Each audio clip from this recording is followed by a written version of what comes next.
What's good? This your boy Kenneth Stones, aka Kofi Weaston, one half of the Dirty Hills, man. You already know what it is. I'm here to say what up to Off the Top Rope, man. Make sure y'all go follow, like, and subscribe, man. Make sure y'all go look into all these stuff, man. Y'all like wrestling, man. Y'all already know what it is, man. Shout out to my son Blackheart all over there, man. Off the Top Rope, you are Dirty Hills approved. The following announcement has been paid for by the New World Order. We're back. We haven't stirred anything up in a long time. Let's stir the pot. Still got my swag on, and I got my Starcade 97 bumper.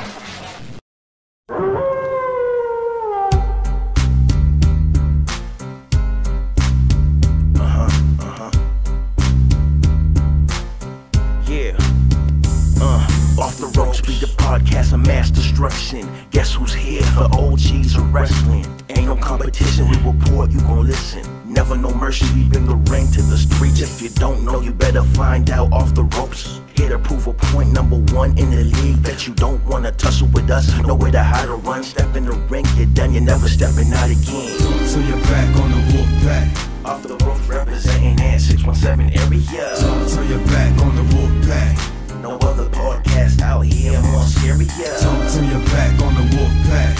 Wrestling entertainment news reported by the Bears. Talk to your back on the wolf pack. You might wind up in a body bag. Took your chances, now it's time to show you what's on.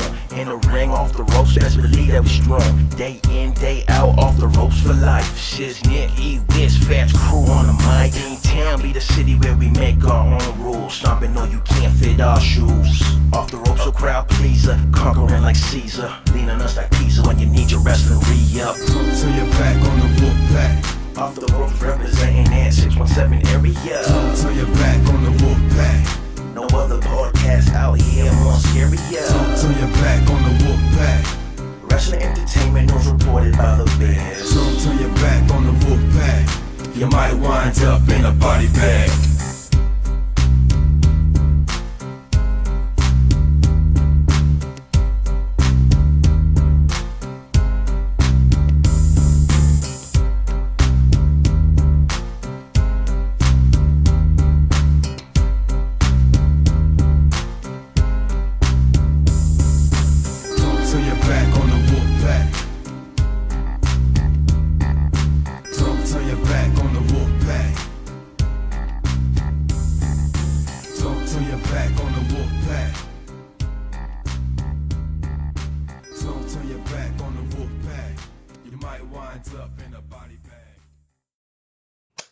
Welcome back, ladies and gentlemen. We're back with season 4. Season 4, we off to the races with it. We are back for Off the Top Roast podcast.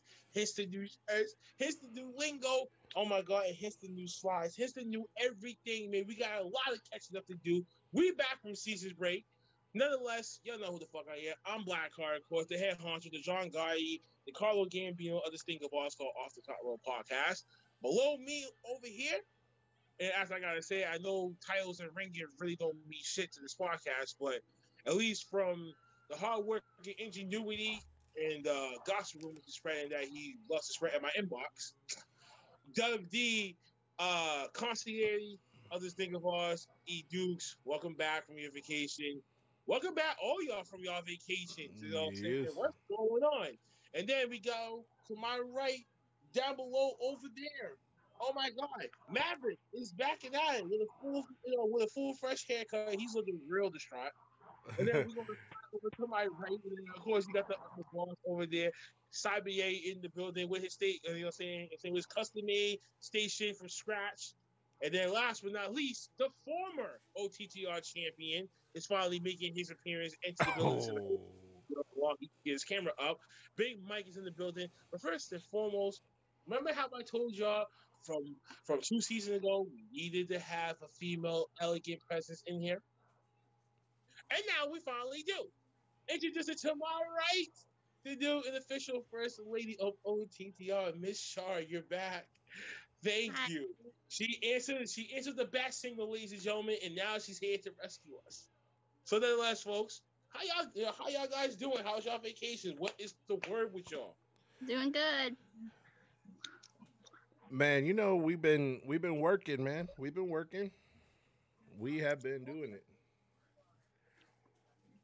Hey, Maverick, you still having issues with your sound there, man? I think he is. Yeah, I think so too. He's just looking at the. No, that's Big Mike. He said technical difficulties. There you go. Mm-hmm. Uh-oh. I think he just went Uh-oh. back off.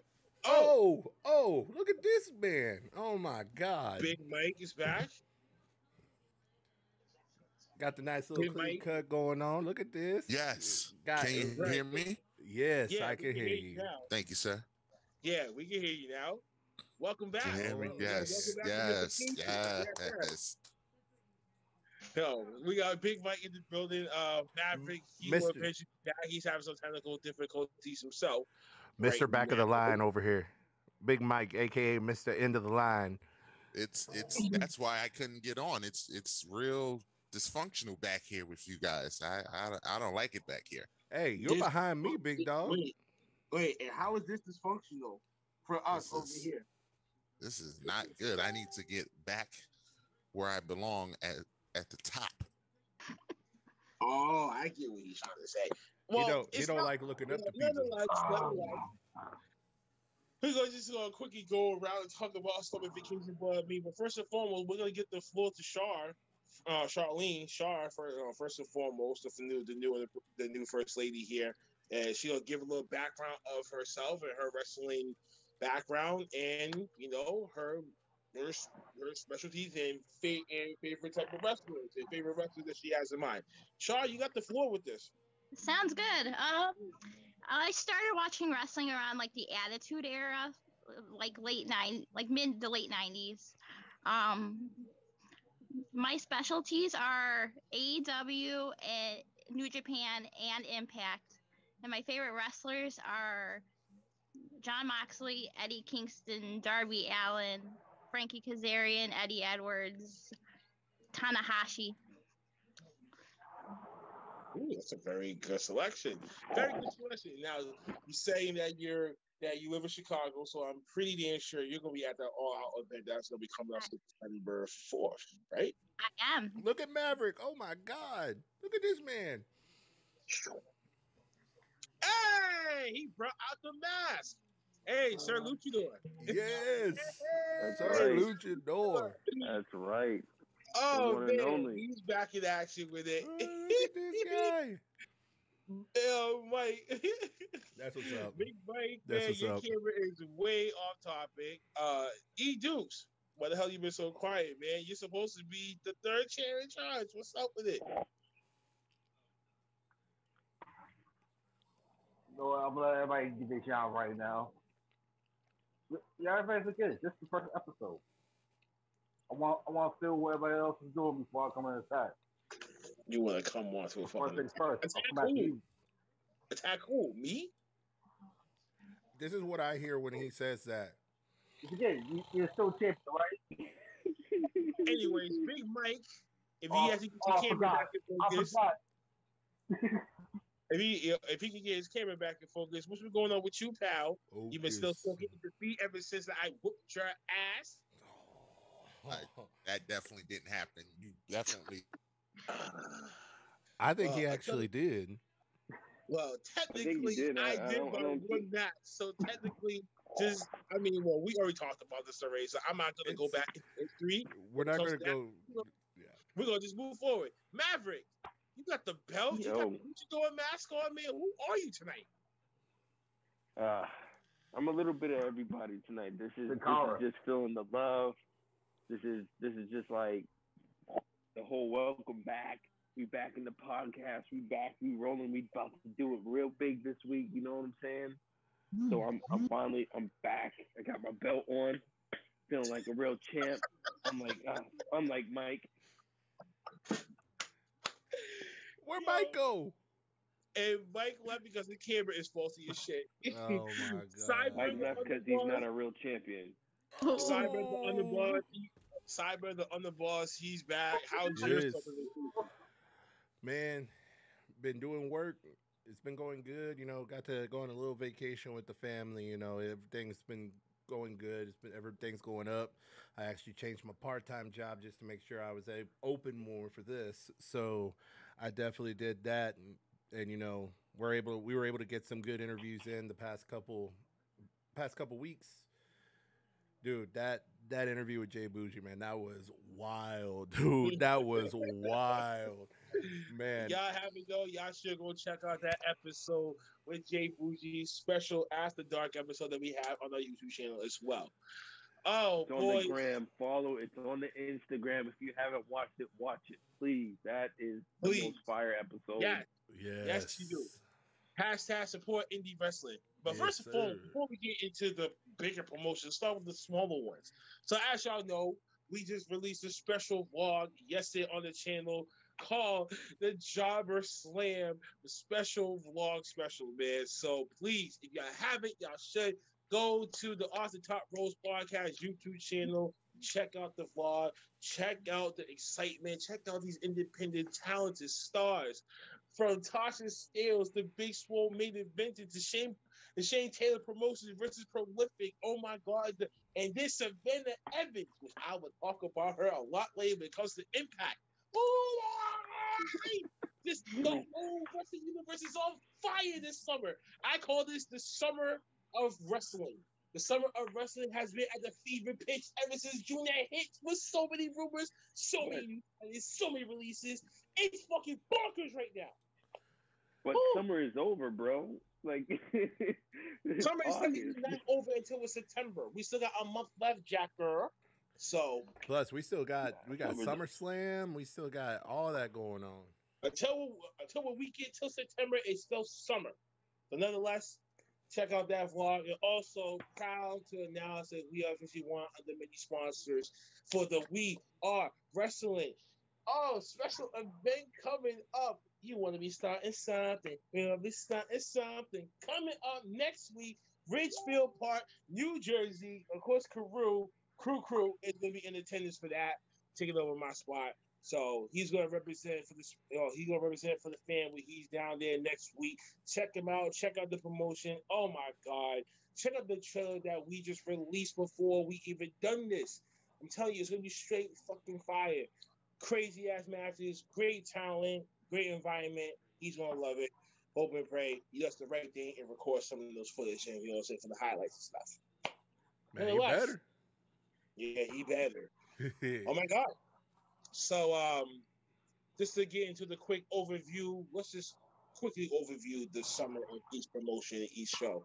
Monday Night Raw, we already know what the hell was going on there. Bobby Lashley is still champion nonetheless. Kofi Kingston gets walked out, squashed out, along with his pal Xavier Woods. And then now all the money in the world is being shoved into Bill Goldberg's ass, and you're getting many releases because of that now. Charlotte Flair is back. Whoa. Big fucking boo. The Flair. The Mr. Two Shits in the Toilet Seat Flush, wink, wink, is back in action. But this time we get a new babyface superhero.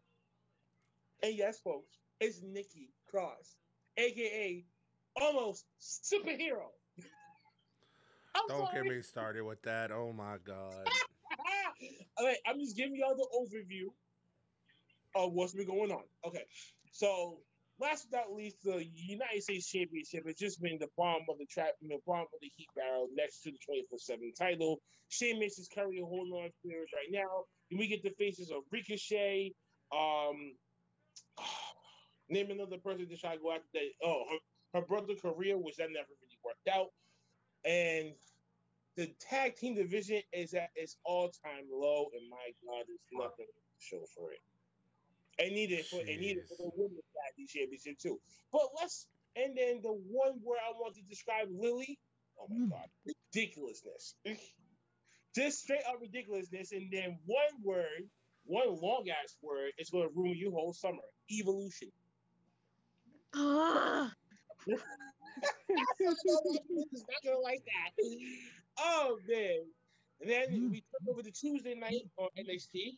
We've been doing the breakout singles tournaments. There's actually been red hot fucking fire since day one. Yep. The tag team championship bracket right now, it's been a little bit of a flow. I'll let you talk about that one when time is right. But carrying cross. Much as he been suffocating people to death, and then now we get the return of Samoa Joe as a special enforcer, where he gets provoked, aka Stone Cold Steve Austin, 2003. When he gets provoked, he gets to actually hit back.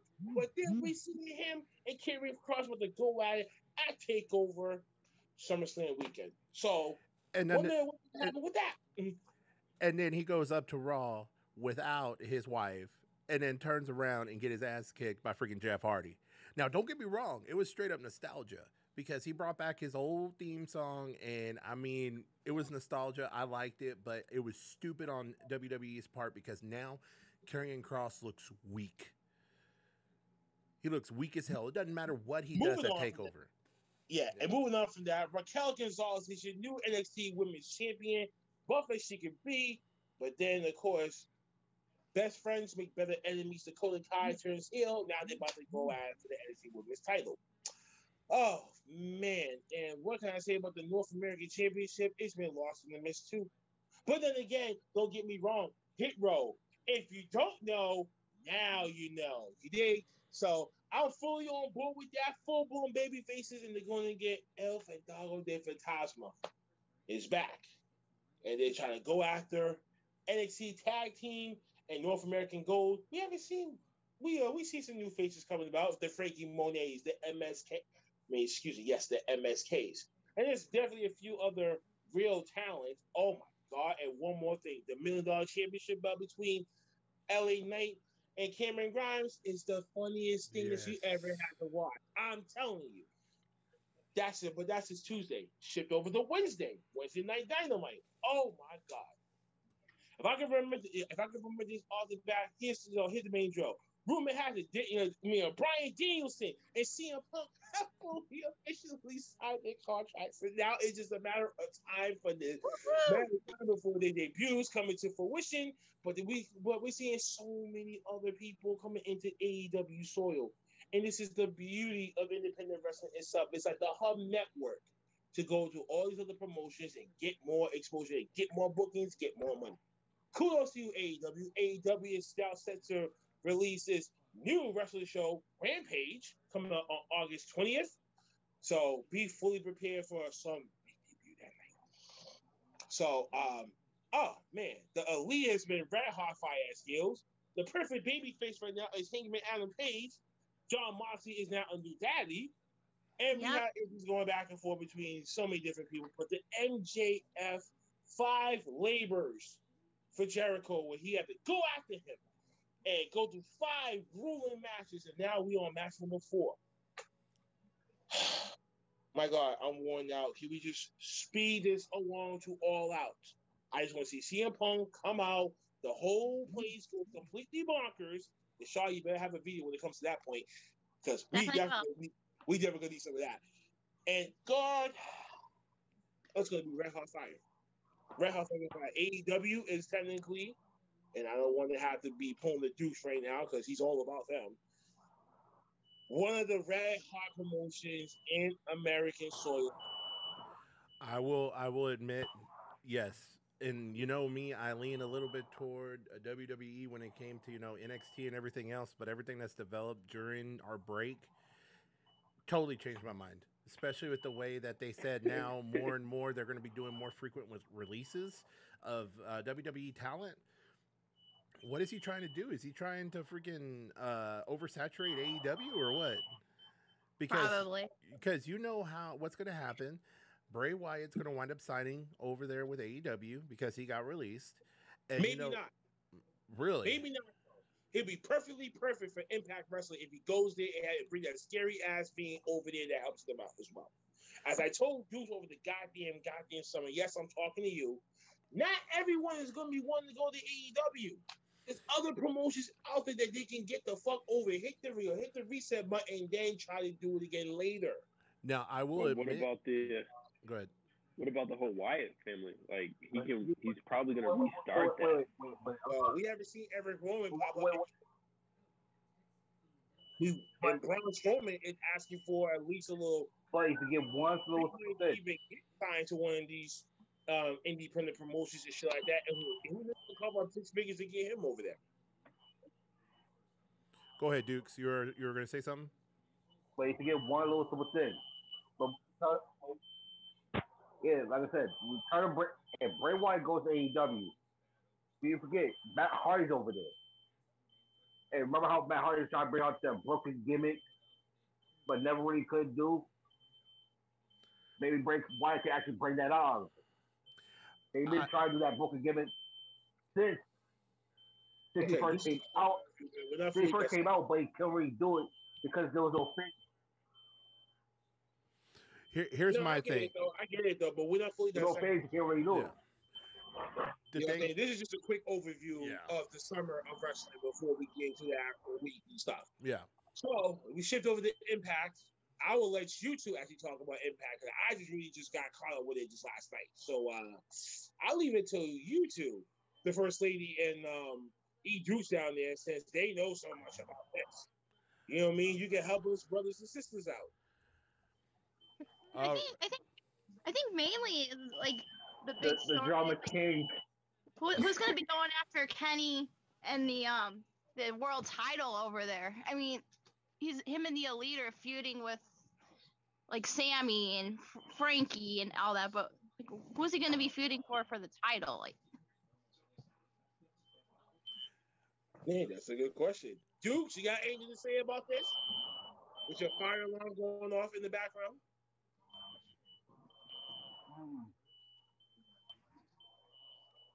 I'll say is for whoever's going against Kenny, I think it's gonna be a return of Tim. It's gonna be Timmy Callahan. But this how it's their thing. How he's gonna do it, since the emergence of AEW and also Impact together, you might see John Moxley come over to Impact Wrestling. With him and Frankie Kazarian going after the Good Brothers.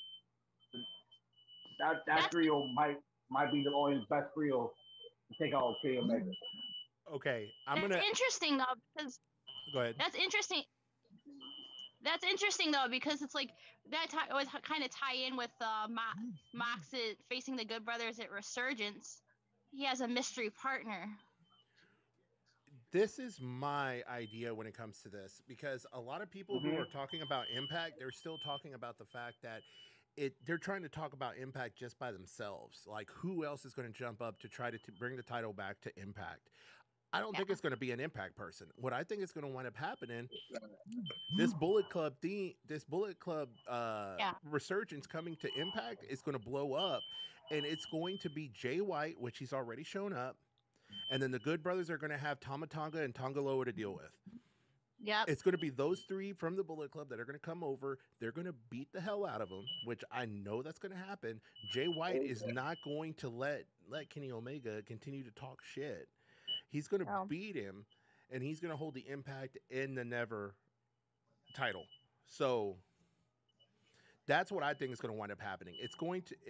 I almost feels like they're slow burning it, but also too, it could, kick off, at their next pay-per-view.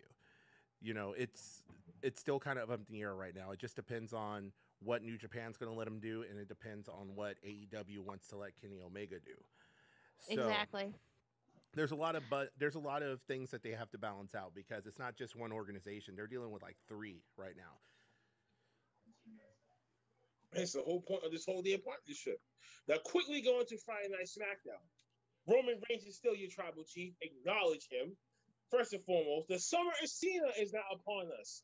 Cena is now making his appearances on SmackDown and WWE television as the summer of Cena, trying to fill all these seats to try to get back to the rightful place. And now he's challenging Roman for the Universal title. Big E is now your new Money in the Bank briefcase winner. So now you see that glistening deep stare eye of Big E holding that briefcase. Oh my God, it's only time will tell. Well, finally, he's going to get over the hump, and now he's going to be top of the mountain yet again. Bianca Belair's been red hot on fire the whole summer, from Lollapalooza to the Coachella match from the previous week. She's been all over the place with Sasha Banks. Finally, yes, turning back heel, trying to get back what's rightfully hers, and that's the SmackDown Women's Championship. Bayley is now injured, and now she's out for 8 months. So we hope and pray that she gets back on her feet. Godspeed. Oh my god! And oh my god! The Alpha Academy. I love what they're doing to Otis.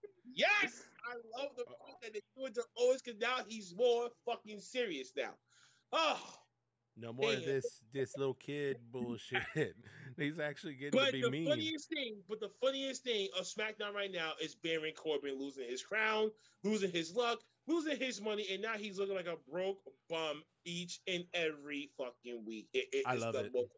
It's the most hilarious thing that they're doing with him, and he's selling it in the best way that I can be like, you know what, I actually like Baron Corbin now because this gimmick makes me feel for him. But it makes me feel for him because why? At some point, we was in that similar state too.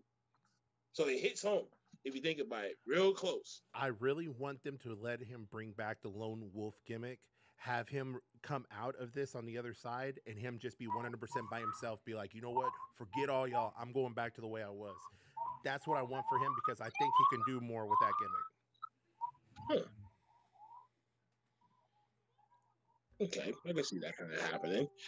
Oh man, so we actually kind of power went out of my apartment. Oh, Mike. He went for being champion to I was just going to make Corbin. an next announcement too. I was going to bring up the belt real quick. You know what I'm saying? Prepare for that. But over the summer, we did a little shopping, and we're gonna put. We're gonna say we're gonna retire this. You know what I'm saying? You know what I mean? Yeah, but show them the upgrade. Show them the upgrade. We're going to go with the new and improved. Hey, there we go. There we go. We see it. Oh.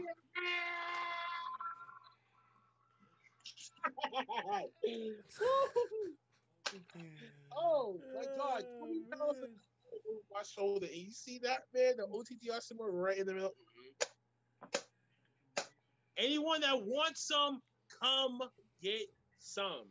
And I guess my first opportunity has to be you below me, E Dukes. I'll see your punk ass at SummerSlam. You better pray that your prediction is actually corrected on the money with it, because I'm coming for that ass, boy. Nonetheless, so my Monday Night Raw. Now we actually getting into the weekly stuff. Hopefully back into full motion. Oh man! So Monday Night Raw kicks off with the WWE champion Bobby Lashley. Yes, thank you.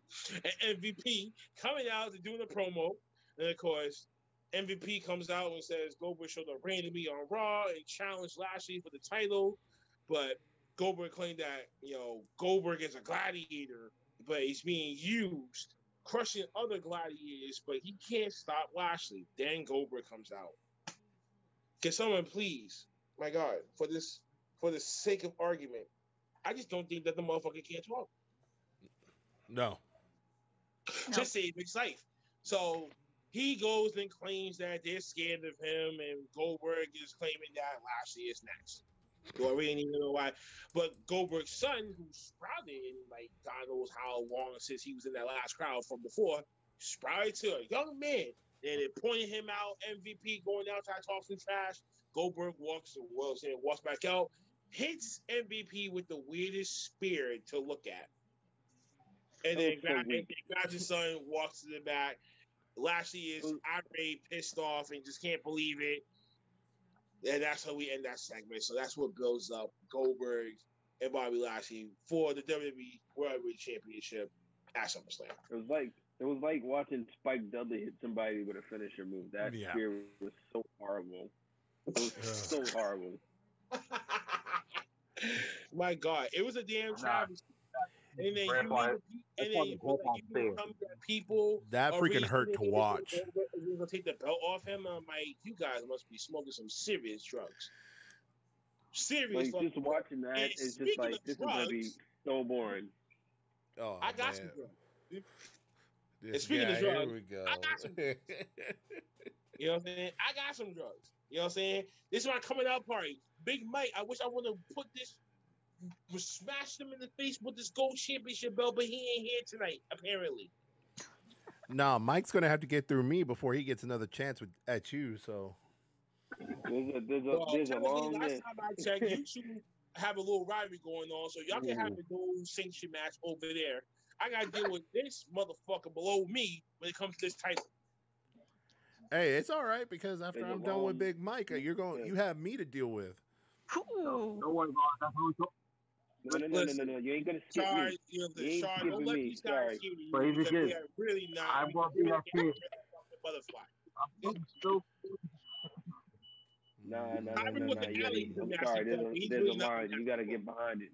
You gotta get behind me, Yeti. Oh, no. This, ooh. It looks like we're going to have a three. Yeah, let's go. Let's go. Completely out the edge. Yeah, let's go. All right.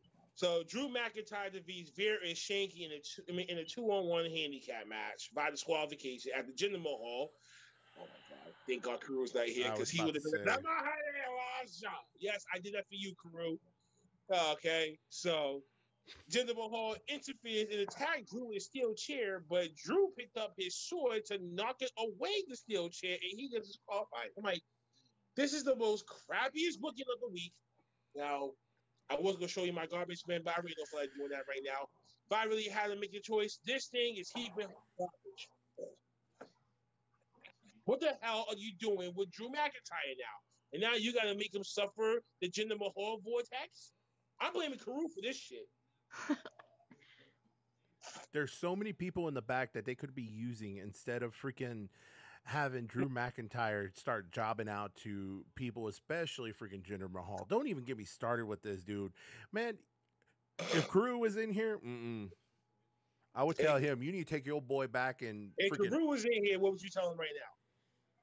What would I tell him right now? I would tell him right now? I would tell him that both him and Jinder Mahal could kiss my ass. My whole ass. No. We gotta tell him. We gotta tell him. No, they can kiss Uncle Fat. You mad because your ass is old. First thing you do is just pick up the phone.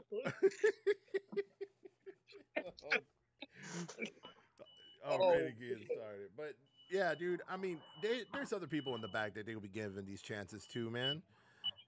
This is talent being wasted in WWE, and you know what? At first, I was feeling bad for some of these people when I started seeing them getting cut, but now I'm just like, this gives you a chance to go and actually make money and actually do something, man.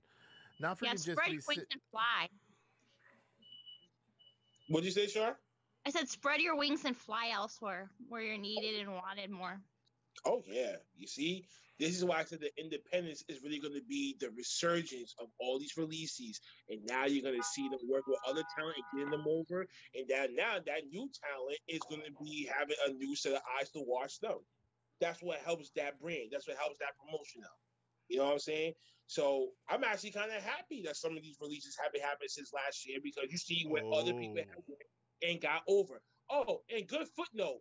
Matt Cardona is your new GCW yes. I defeated the unpredictable, the deathmatch king, Nick Gage, in his hometown. Oh my God. You should have seen the aftermath of that. Everyone throwing beer balls and trash in the rain. Oh, Jesus Christ. I saw all those videos. I was like, yes. Fucking him, man. He won over the whole damn summer. And he completely brushed off the whole freaking gimmick he had in WWE. And I freaking love it. It was just so good.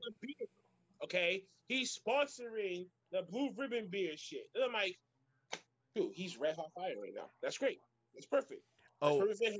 And I just looked it up. New Japan is getting ready to have another Super Juniors tournament coming up in... It says in August. It happens August every year. So, I mean, we could easily see some of these lighter weight guys that just got released from WWE. We could see them popping up in New Japan pretty soon. Totally. So, like, Bobby Fish, I think he's not that much over the junior heavyweight limit. I mean, we could see Bobby Fish pop up. We could see... Alex Zane. Yeah. And, I mean, we could see multiple people pop up that have been on the release list. So that's something definitely to watch out for in the coming weeks. Indeed. You're absolutely right, Cyber and Shar. Good note. Oh, yeah. New Japan is about to be red hot fire within the next few weeks, too. So keep an eye out for them. Next, we got Rhea Ripley defeating Nia Jax. Nia Jax got hit with a bloody spot on the side, on the side of the head. You know what I'm saying? Did y'all notice that? But seeing Rhea Ripley pull a riptide on her, holy cow. Twice. Twice. Twice. I want to go twice. I didn't think she was that strong. Dude. I really didn't think she was that strong to pick up Nia Jax. I was just like, oh shit. Exactly. But you got T-Bar and Mace. Oh my god, it's killing that they're still a fucking tag team. Defeating Mustafa Ali and Mansoor.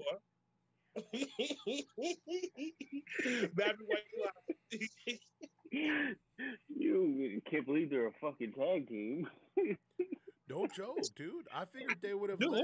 listen, no, I still can't. I still can't imagine that still be as a tag team. And you mean tell me there's no other tag teams that this whole company that's worth more than $2 billion right by now can't produce a good tag team? And they're all gone. I mean, I know, listen, I know dude's got that sad face on, so let me move away from that real quick. And let me move on to something that he doesn't like. Charlotte Flair, claiming that she's the most decorated woman in the business today. She Get the fuck out of here. On 3 times with the Money in the Bank contract being on the line, and thinks everyone that cashing right in front of her and cashing in all her hard work and success. Charlotte then says that she can defeat right? And she said that she can defeat Nikki Ash. Once again tonight, Nikki Ash then comes out and attacks Charlotte with a steel chair. Okay, I think gangster. I mean, I don't know how people feel about this. I know the whole some of the people have been making fun about this gimmick, but you know, you gotta admit it does reach out to kids, and kids do like what superheroes. So as much as they want to go lower, they needed someone that had a bubbly gimmick to be able to reach out to these kids, and they found one. So I can't be mad. Let's take back and look in history. Gregory Helms and the Hurricane, and we loved him. That was for and his sidekick. Anyway, so I get that message as well. Mighty Holly. Mighty Holly, yeah. And then he had another one. Who was it? It was Rosie. Yeah, the big dude. The big Rosie. dude. Rosie. Rosie. Can I just say, Aaron, Roman's brother. I'm done. I'm like completely done with this whole Charlotte Flair shit. Well, I'm sorry, Duke. Unless you was her father, you would have asked for that release. I know it's stupid. Moving on from that.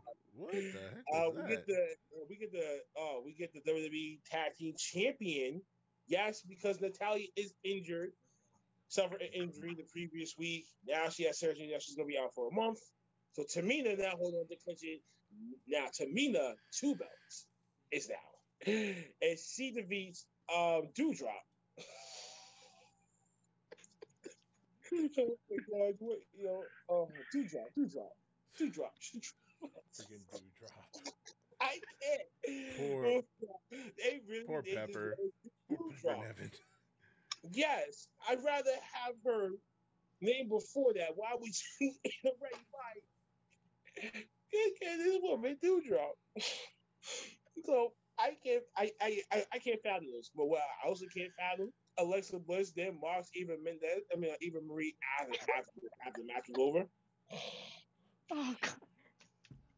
And now with the Fiend, Bray Wyatt being gone, you think that this is Alexa Bliss's fault?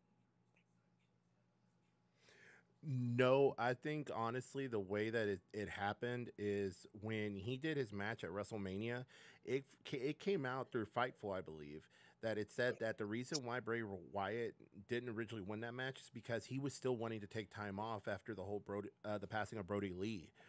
So I think what it was is that he was just taking his time on that, and the WWE was just looking for some places to cut, and they didn't have anything for Bray Wyatt. You know, he wasn't in any major storylines. They wrote him out at WrestleMania. So, I mean, realistically, they weren't using him, so they didn't want him on payroll. Corporate-wise, they just cut him because they weren't doing anything with him. Now, that's going to lead to a completely different topic I'll talk about when we get to AEW, but from that standpoint, I honestly think it's just because they were doing their so-called budget cuts. Oh, please. Oh Budget yeah. cuts. Tell him, Shaw. What you think? That's ridiculous. Like all they're doing is just hoarding a bunch of talent that could go to other promotions just so AEW can't build their promotion. It's like, why bother? Well, also remember that comment that. What do you guys think happened to Randy Orton? Sorry to say, but What do you guys think happened to Randy Orton? You know, because he's been gone for what, 2 months now? yo, it's kind of. Yeah, I say about like close to like a month and a half, close to 2 months, because I think he suffered, he sustained a undisclosed injury, something like that. Like, they didn't really say like the source of the injury, but they said it was undisclosed. But from what I understand, he might been had secretly released. Oh, Big Mike, you're actually back. I don't know who I pissed off over the summer, but I don't care. You're not going to stop me, even if I got to be on the phone. Just had a brownout in my apartment. Everything just shut off. I don't know who's trying to stop me, but you ain't going to do it. Here we go. Here we go. Sign up that theory real nice and kiss this belt goodbye. That's all I just wanted. That's all I just wanted to do real quick. But brownouts, haters, it's take back season. I told you, I'm coming. This guy. Well, I don't care who's in the way. Tell Mike, and Mike, just like Drew McIntyre, get to the back of the bus, brother. You ain't getting no more title shots. Oh, it's okay. I'm gonna get mine back. Gonna get it back. You gotta go through me first before you even think about that. So you ain't doing nothing.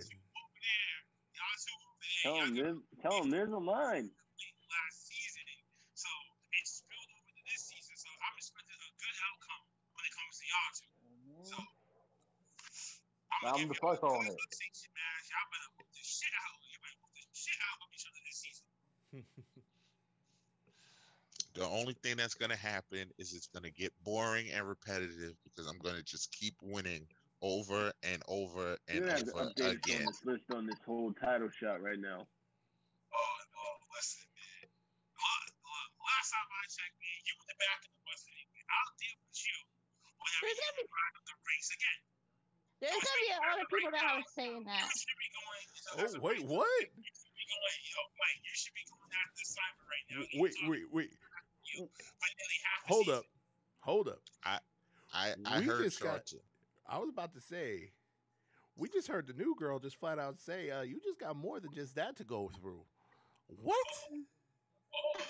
That's what I like. Fired. Char, welcome to the team. I need to let you know anybody can get it. There's no discrimination over tell here. Her the truth. No. Tell her the truth. Tell her the truth. You're the worst paper champion we have ever seen. I am the first champion you've ever seen. The worst paper champion. No. Number one. Just like Pat Patterson, you address Pat Patterson as the first Intercontinental champion ever. I am the first OTTR champion ever. And there's no disputing that. He's right above that. You'll never get that belt. He's right above that. He did win it first, fair and square. And then it ended up leading to tiebreakers, and that's what it kept extending to when it was going to hit the summer. And finally, it wasn't an AEW pay-per-view.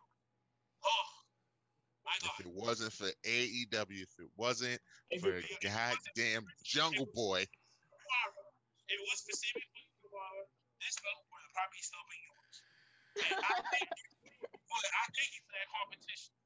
But you're back in the fucking bus. And now I gotta deal with Deuce as of right here, right now. He is number one contender, so now I gotta mully off the shit out of him real quick. I'm not worried about it. And then who's next after Dukes? Well, that's really gonna be just depends. It's gonna have to be another battle royale. Not for you. Wait, what happened to that list you had posted? Do you still have that list?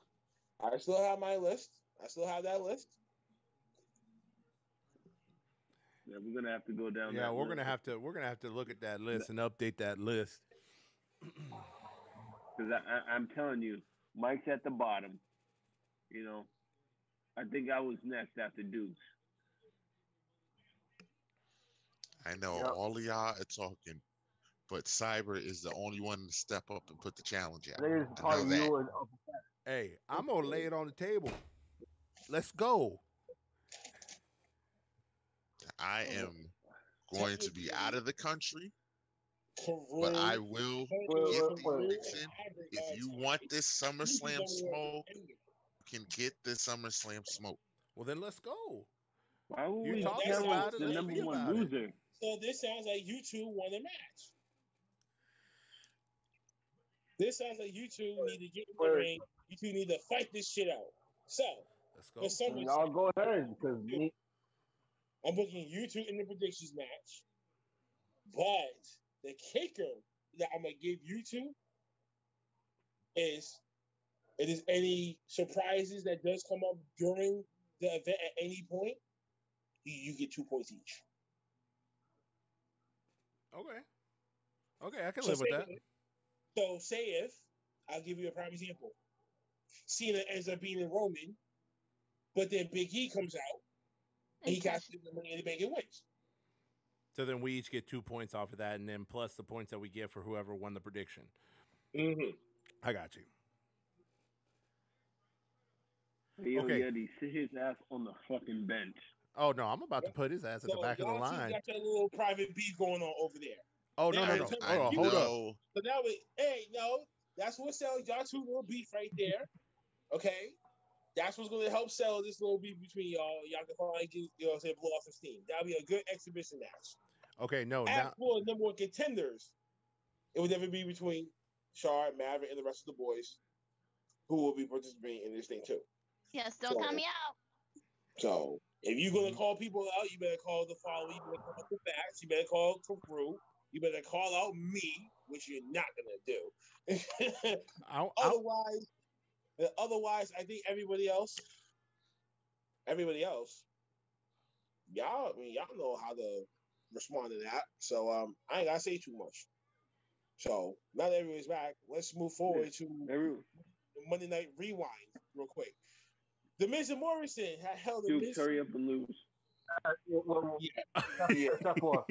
Listen, stop. Oh man, that's freaking terrible. Priest coming out. Miz that happened. The Mister says that if it wasn't for the wheelchair, he would slap the taste out of Priest's mouth. Priest ain't having none of that BS. He said he dealt with guys like these two like that before and working nightclubs and shit like that. Since when did Damian Priest work nightclubs? Okay, whatever.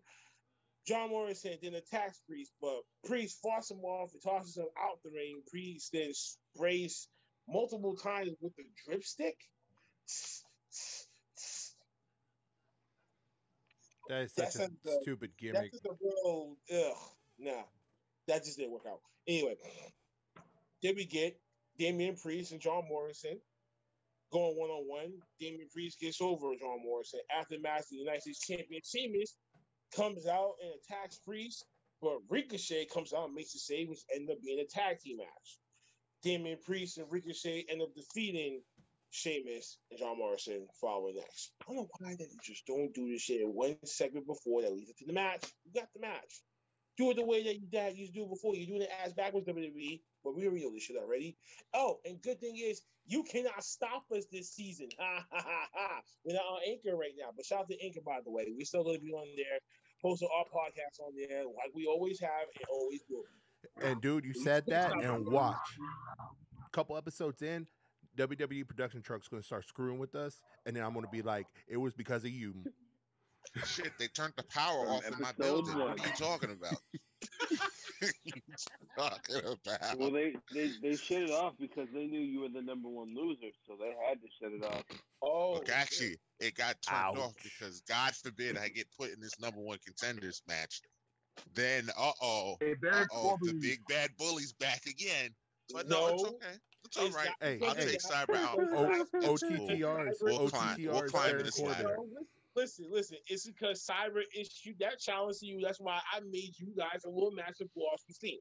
It's cool. Right, you guys all hits your hope and dreams that Cyber's gonna find a way to beat me. Yes, that's cool. Y'all all sit there, and when you get disappointed again, you guys are here. You guys are here. You heard it first because we ran this same show before the triple threat. Cyber's gonna do this. Cyber's gonna do that. And then what happened? Smack, smack, smiggity, smack. That's what happened. You got me by one match. Did you lose? By one. Did you lose? I did. I'll admit I did lose. But you know what though? You know what though? You know who you sound like right about now? You are OTTR's official Dallas Cowboy fan. I will never hitch myself. You are the official Dallas Cowboy franchise. Fan of the OTTR. I will never hitch myself to that franchise. Well, you just did, just by the way you're talking about how, oh, I did this. Oh, I did that. Oh, I'm so cool. Oh, look at this. I forget what's the first OTTR champion, blah, blah, blah. I mean, no one gives a shit right now. I was the first. He's the you are the Skip Bayless of OTTR. Y'all drama over there when it comes to SummerSlam. Thank you, Maverick. That's what's Bobby Lashley versus Goldberg for the WWE Championship. It has been made official for SummerSlam, so we already know that's going to happen. Stupid. The Raw Tag Team Champion almost defeats Riddle. Yeah, I don't know what to say about Riddle. Until Rick Owens was back, there just to be there. He kind of been lost in transition during the summer. Eva Marie and Doudrop didn't attack Alexa Bliss in her own playground. Before I go off on this shit real quick, Eva took Lily, called her ugly, and tossed her. Then Lily stood up on her own.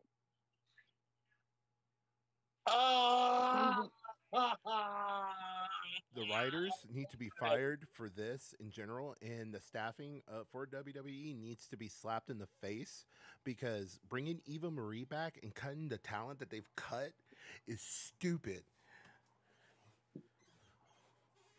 It has not worked well. The fact that I'm still pissed at the fact that they released Bray Wyatt and then gave Alexa Bliss Bray Wyatt's character. Yeah, I'm still just like super mad at this. And then you release you release someone like Ruby Riott, and you bring in Eva Marie, who has no talent whatsoever. Why? No talent. The Iconics, they cut them loose. They cut loose all this women talent. Mercedes from NXT. Why in the heck did they cut her loose? Oh God. You let go Mercedes Martinez. I was shocked about that one. I'm like, what are you thinking? I'm like, you guys fucked up with that one big time. Oh yeah, big time. Bronson Reed too. And you know he's highly upset right now. Yeah. Man, Big Mike, you're over there hydrating like there's no tomorrow, man. I do Leo Atlas too. Jake Atlas too. And they just lose Leo Ruff. Hey, he's trying to.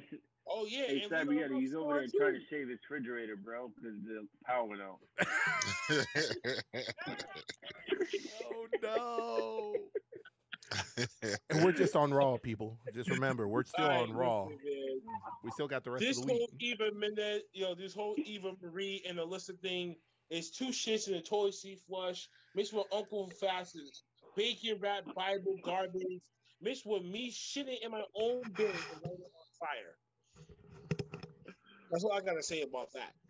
Now, fuck you, WWE. You definitely ain't shit, because now you're killing off Alexa Bliss the way that I wanted her.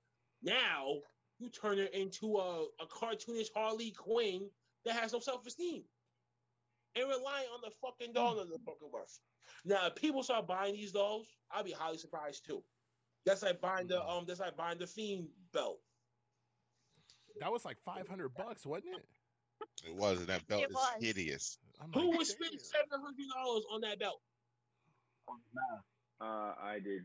What? Did you? What? Yeah. What? Cyber? Yeah. That's insanity. Right now. What the hell? You really bought that $700 belt?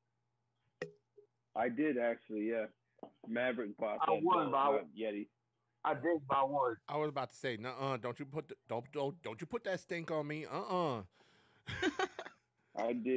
I did What? only because I'm like a really huge fan of Bray Wyatt, man. Like what he did, like honestly, character wise, what he done for WWE within the last like 2 years compared to any other character, it's ridiculous. Like you cannot possibly say that he is the most talented character in WWE. It's like Undertaker 2.0.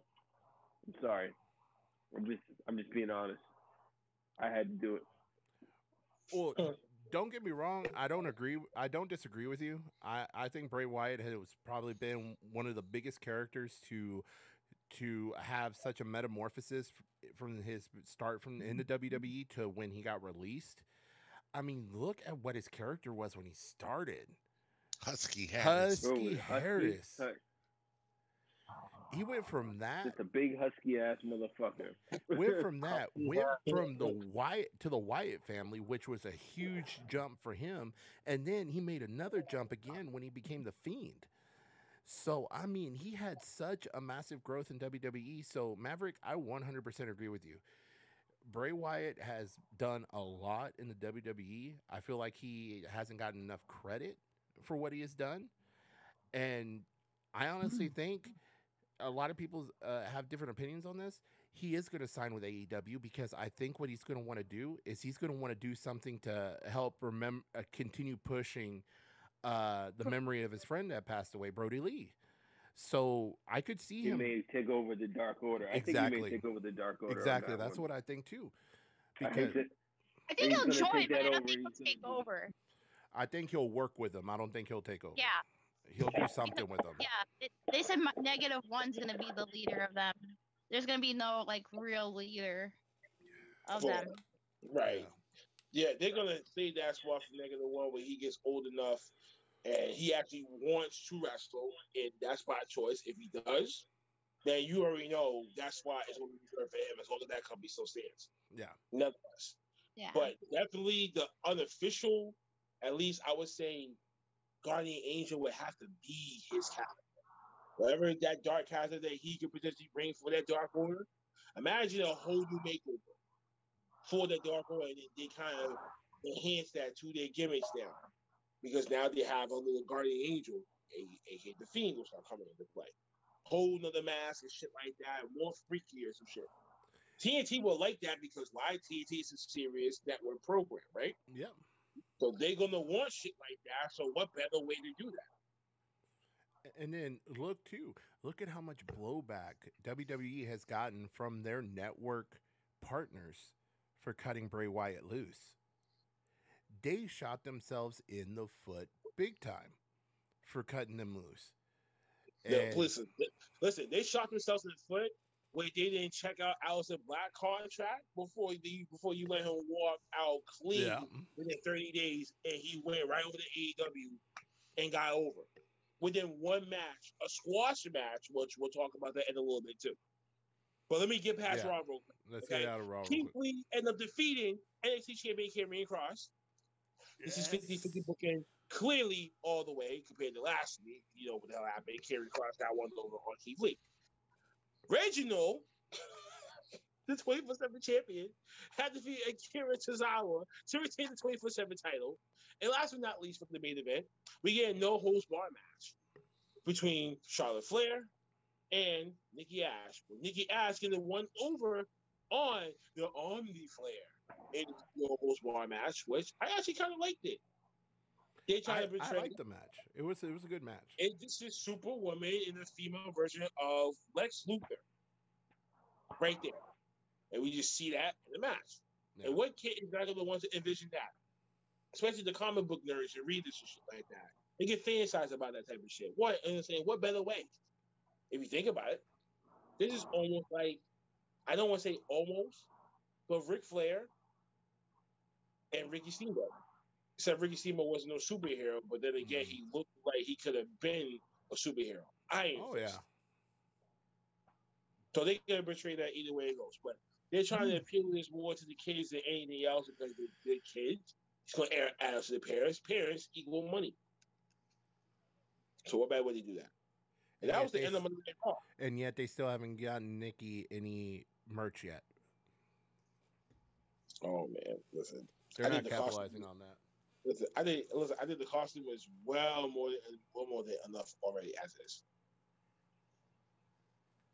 Think about the action figures. Action figures, freaking T-shirts, mask, all that stuff. Come on. That's money right there. And I'm surprised WWE hasn't done nothing with that yet. Anybody got any thoughts about Monday Night Raw before we move on? No. WWE sucks in general these days, so I have nothing. Yeah, sorry. And you know me, Blackheart.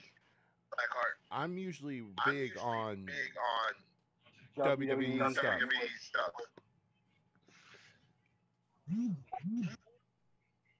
I'm just completely disappointed. Like, just WWE is just the worst. Like, can we just move on to AEW now? Yes, please.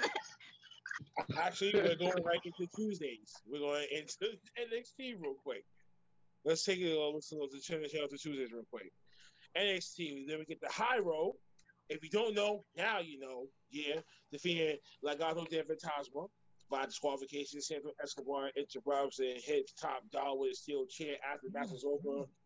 Del Fantasma then beat down Hit Row, and Escobar takes Swerve's grills. Who is going to take someone's grills? Smile. Oh, wait a minute.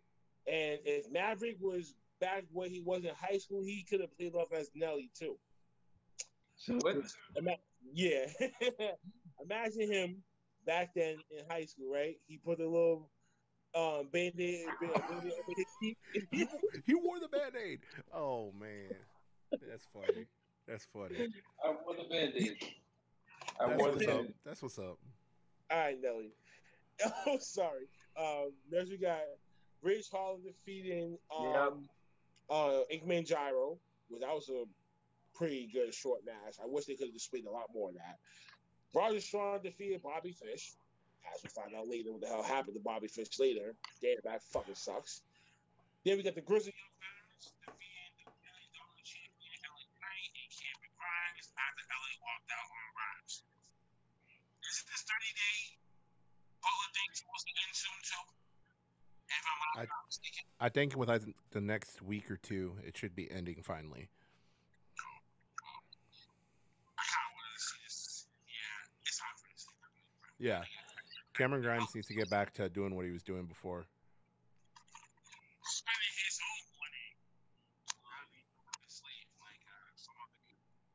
Dakota Kai then tells Gonzalez that she's making as a champion for this long without her doing nothing. Blah blah blah. So that's going to build up to Raquel Gonzalez, Candice LeRae, and NXT Takeover for the weekend of SummerSlam. Hey, Blackheart, dude, you're having some issues with your sound, man. You're kind of sounding real far away, man.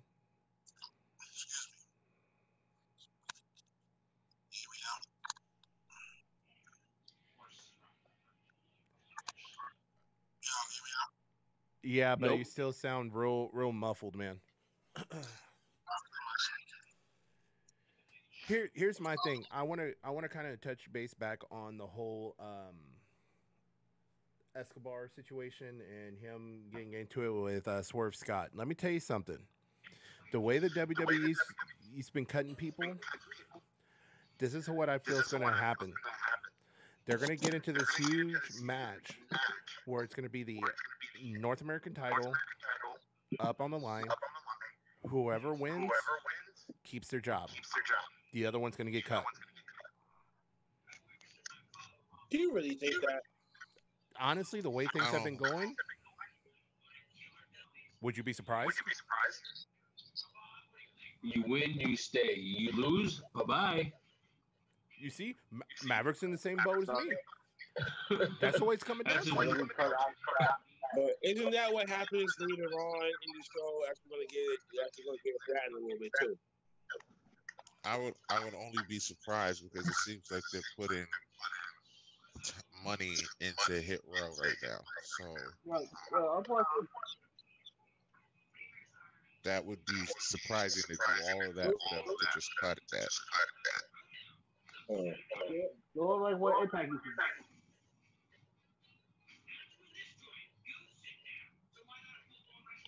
What about Impact? Listen, don't Impact used to do. Have a piece of fire match. And get a couple competitors. Do a piece of fire match.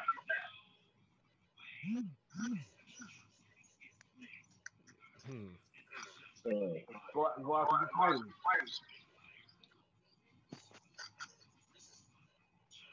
What every single time one person gets fired.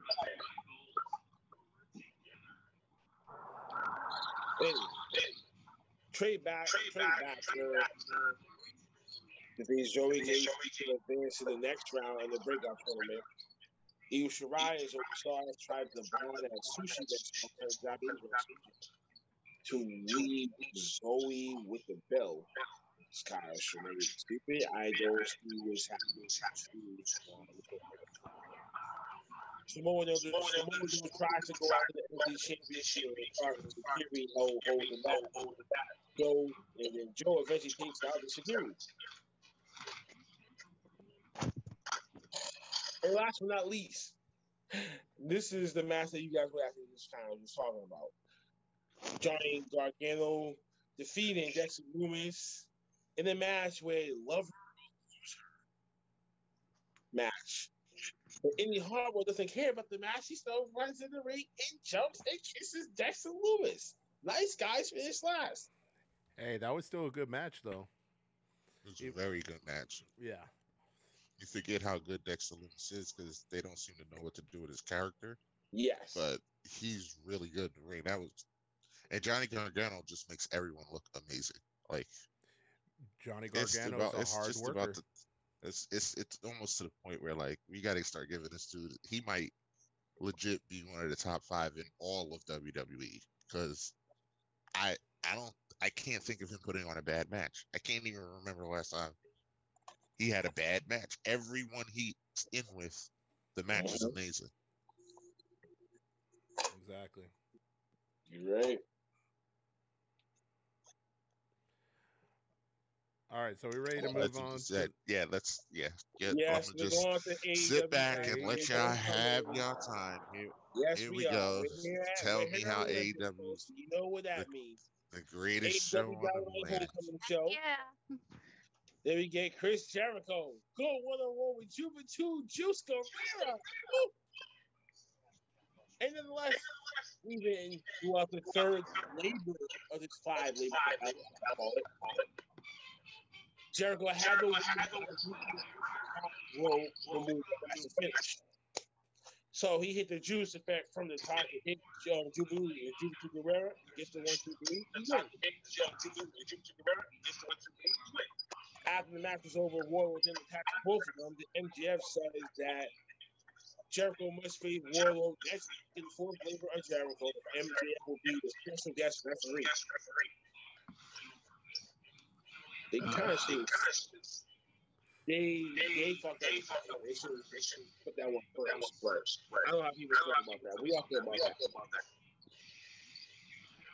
that. I agree. They should have did that first. They should have did the death match as the one before MJF because he would have looked like he overcame so much.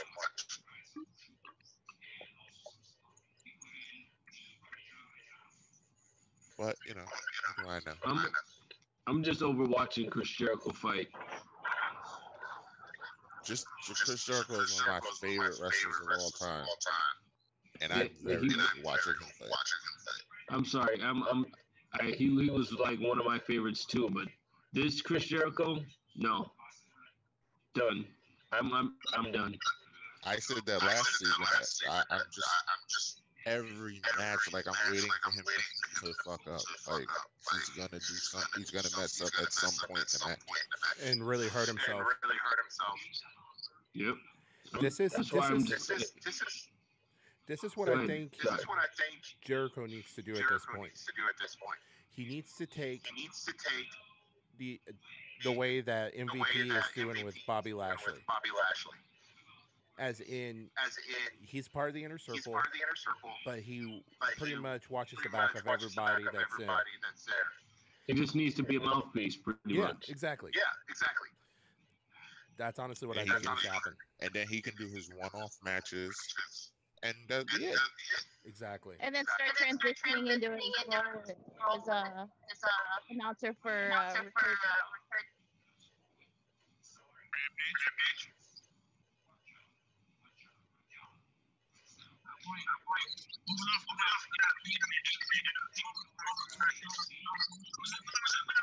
Your microphone is doing that weird noise again. A smidge.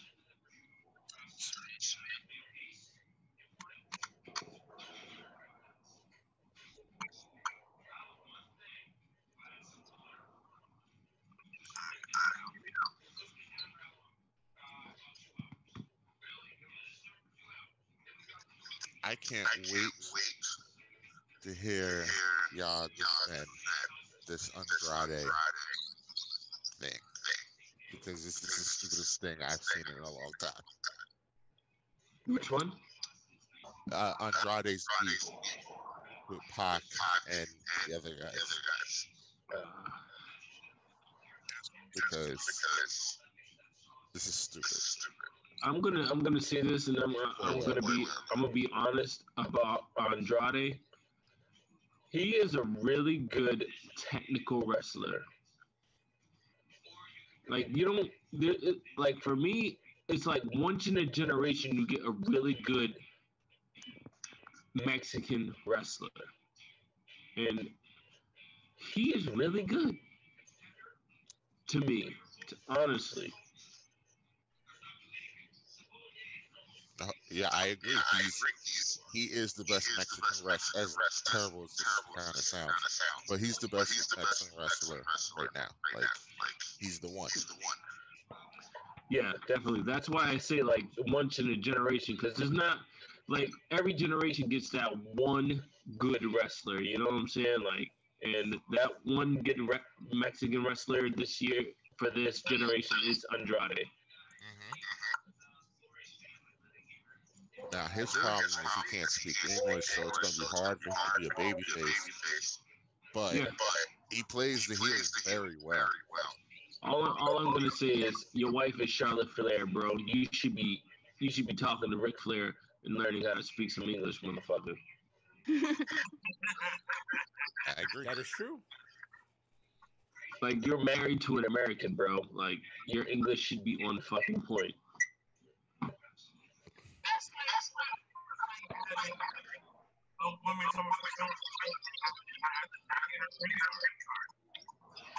Yeah, true. He probably was just trying to get the green card. He's trying to get over the border. Damn.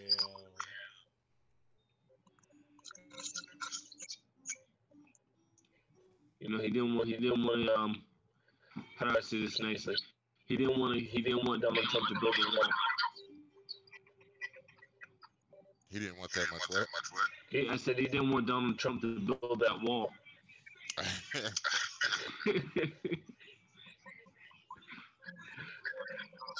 I didn't want Donald Trump to build that wall and spend all that money to do it. Yeah, because we all know where it would have been coming from.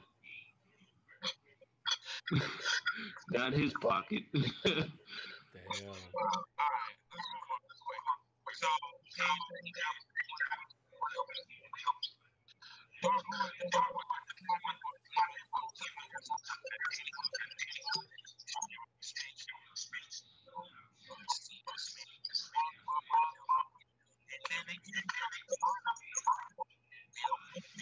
He doesn't want their help. What he needs to do is to be able to win the sympathy feel. Okay? How about the Eddie Kingston Darby Allin listing defeated Billy Garcia in 2.0 for Everrise. They're not signed or nothing like that. They probably did just work in and fill out the. Next, we got the Elite celebrating the win over the Dark with some basketball. They still do this whole two squad shit. So, Space Jam 2. You guys seen that movie? No. Good thing Explain to you. Space Jam 2? Yes. Absolutely not. I refuse. LeBron James can kiss all my ass. No. Uncle Fact's ass. Damn. You want to try to say things about Vince? Man, you can't remake a movie. It's a thing. No one can ever see the original. We all understand that. You just can't do that. I'm sorry. I'm upset. Like I refuse to watch it. Speaking of that segment between backstage of the Elite, can we mention all the Easter eggs that were in that segment? Yeah. Tell us. Between Brian James and Cookie Monster. And Tanahashi too. They have 5 little Easter eggs, 5 little symbols, so you already see certain things coming, and you're gonna see certain people start coming into play. So this is a sign. Good action.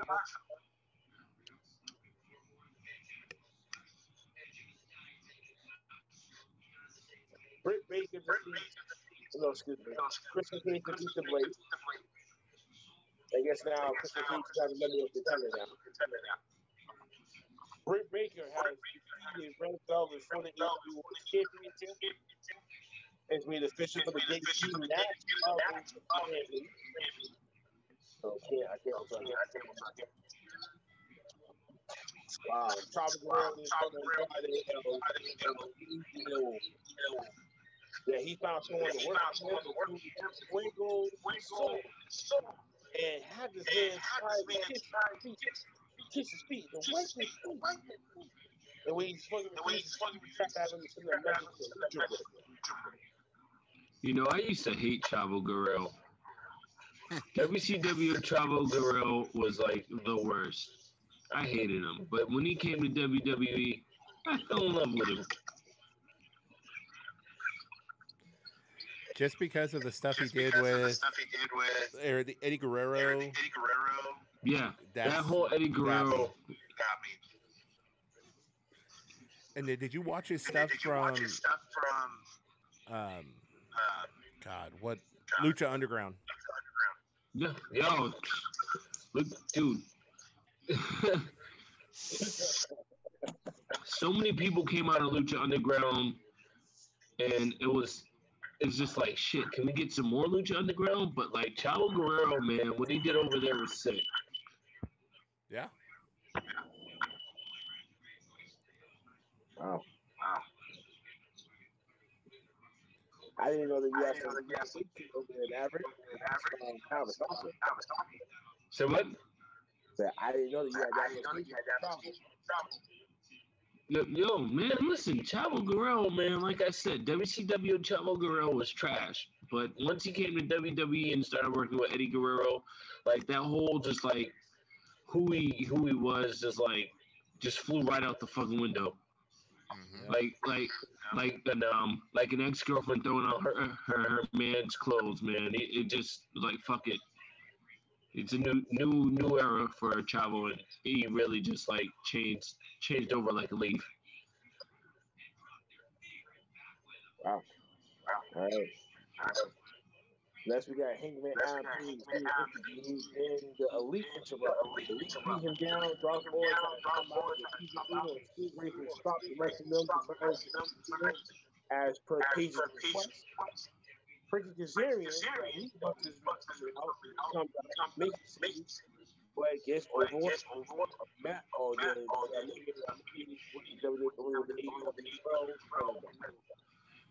lays his ass out.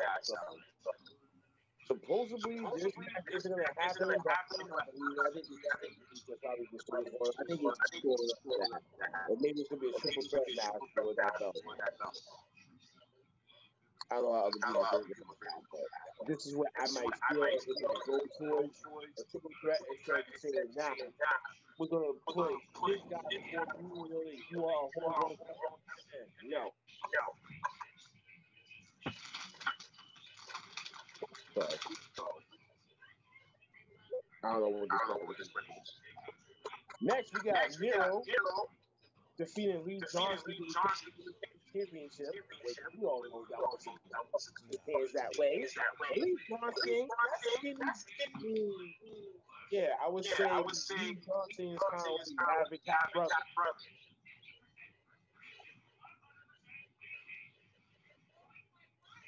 What's Maverick doing? He's taking the shit over there? He's like, oh, man. Just the way that he looks like, it looks like he's taking the shit. That's what makes it so funny. Anyway. Yo, Layla Hirsch defeated Alex to become the number one contender against Camille. Oh my God, for the NWA Women's Championship. And they have a face off. Oh God. David versus Goliath. David so funny. I was like, who the fuck is this?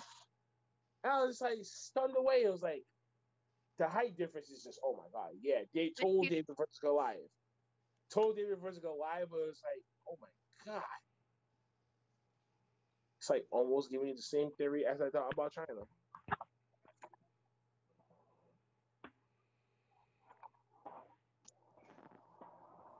The dudes die in the background because now all of a sudden he's throwing me his food. But then the main event, Malachi Black defeated Cody Rhodes. Oh my God, I loved this. And Cody Rhodes teased his retirement and tried to take on one of his boots. But as he went to take off the second one, Malachi Black attacked him from behind with a crutch and took his boot for his own. He ain't done with this motherfucker yet. He's just taking some time off because of that show, and then also he wants to spend time with his new little one. So that's all it is. He's gonna be back. So teasing us, but to some degree, do you believe in this? Do you believe in this theory that he could potentially retire soon? No. He's still got some unfinished business there. And plus, he said he doesn't want to retire until he's 40, so no. He's far from done. His storyline. Oh, it's not storyline. And plus, he did it before. With Brody Lee. He did this. I've been here. Oh yeah, that's right. That's true. He did. That's right. Yeah, he did. So he's only taking time off. Dude, Yeah. Duke saving us with the letting us know. Like, here you go. Remember that? Yep. That's when he started his whack-ass show. First and foremost.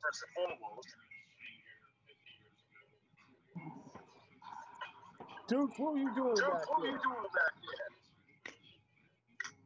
What do you think he's doing? Yeah, I know.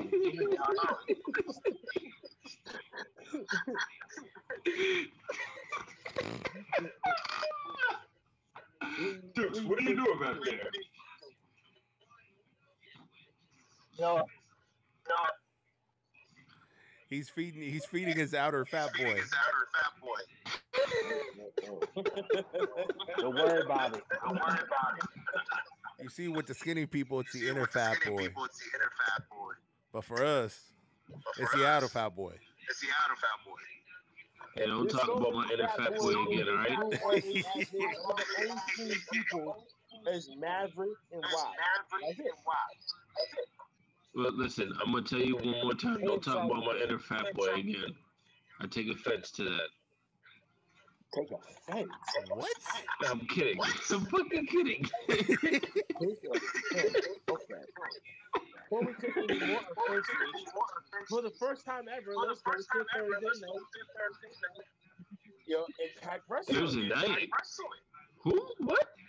We're recapping It was Impact? wrestling on Thursday. For the first time ever.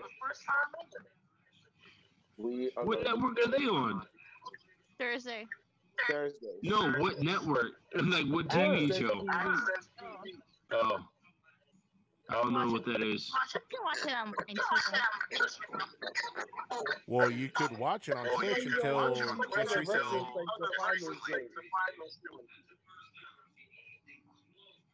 So let's talk about Impact.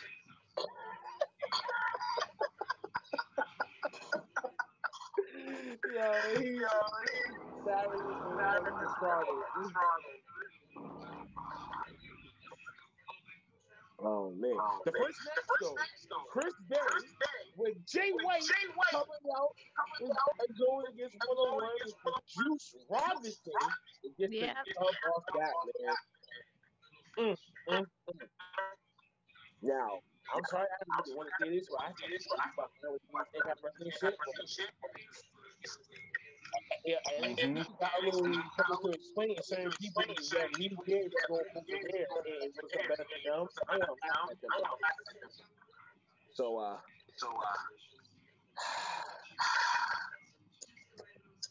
this is gonna be so many good people. I just want to wait for you, man. And it's going to slowly go back to the real shit. It's the fire shit. And then we get a Kimberly and Sue Young video. So I guess Sue Young is how should I put this? Well, Charlie, what do you consider Sue Young? Huh? What do you consider Sue Young to be? I don't know. Well, sure. How would you describe it? Dukes. Oh my God! Come on, Dukes. Dukes, what the hell happened to you now? Too young. I'll say Abaddon. Like similar to that, yeah. Abaddon. What happened to me? In my head. Some kind of monster I'll character, say yeah. she's like, she is the. Yeah. Yeah, her Jessica Habit. It's like the. But if you really want, like I say, Abaddon from AEW, but if you try to compare it to WWE standards, there's nothing like her. Yeah. Because WWE don't have that type of female character that can possess the abilities that Sue Young actually can bring. They would know how to book it in the The first place. closest to it is just a watered down Alexa Bliss character. Yeah. WWE would know how to book Like something. that's what. Yeah, like I said, she's like if you try to bring this.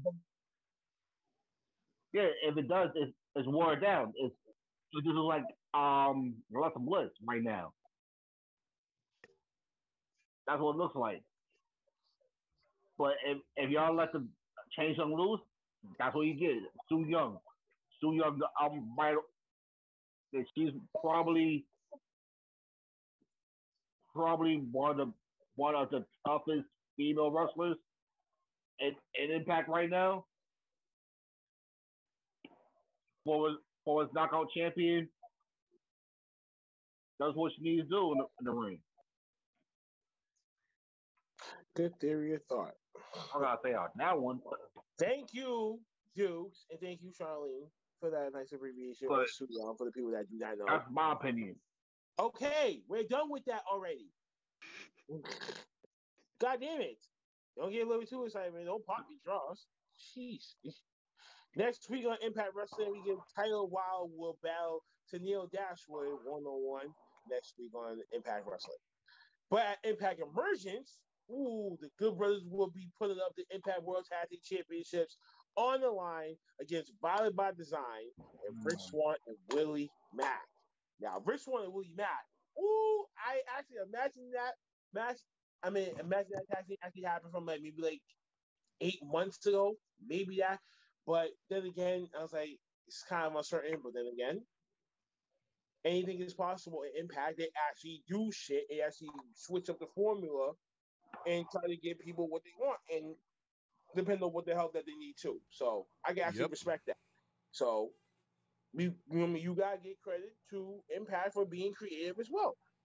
So I wouldn't mind, like I said, people go to Impact and go back and get the fuck over. Are you nuts? That's great. Because now when they're watching you again, they be like, oh shit, this is what the fuck that we fucked up on. We gotta bring these guys back. Offer him more money. That's how you gotta do it. All right, fine. I'll go back to my old gig, but I'm gonna outshine everyone and go back on top and let your asses know I'm still here. Exactly. Impact brings to that table anyway. But yeah, so that's gonna happen.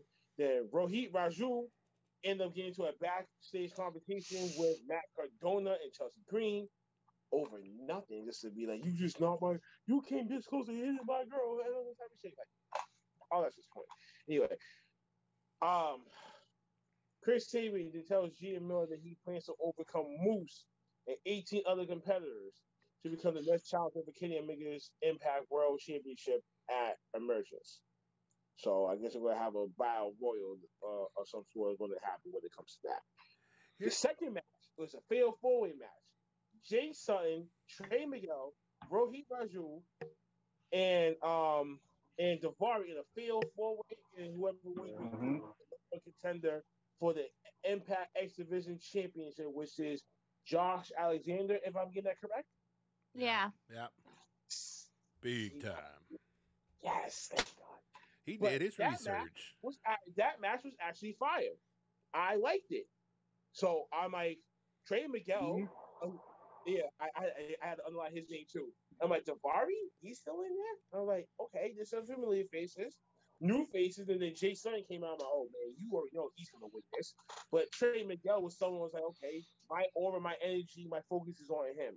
Watch him. He's gonna do something that's gonna shock you, and he did.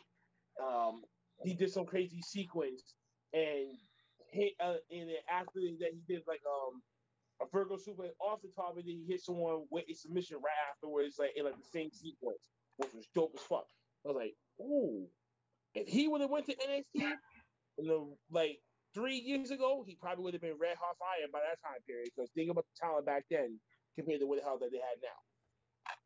So that was actually pretty damn impressive. So I was like, but Jay something is someone to look out for too. But big meaty guys, Vince is gonna try to make a approach. Sorry to cut you off. Go ahead. Sorry to cut you off. Huh? Huh? What? Who? No, I said sorry to cut you off, but Trey Miguel was supposed to go to NXT. Trey Miguel was supposed to. Trey Miguel was supposed to go to NXT. Right. Remember the Rascals? MSK? Yeah. He was part of Rascals. Yeah, I know that. That's why I was like, I'm surprised that he came back. When he came back to Impact, which was probably one of the best things for his career. And now he's breaking off to be a solo star, and he's trying to make it in the X Division right now. Well, I can tell you, I'm happy he ain't go. I can tell you this right now, with the way that they would have went. Go ahead, man. Go ahead, Dukes.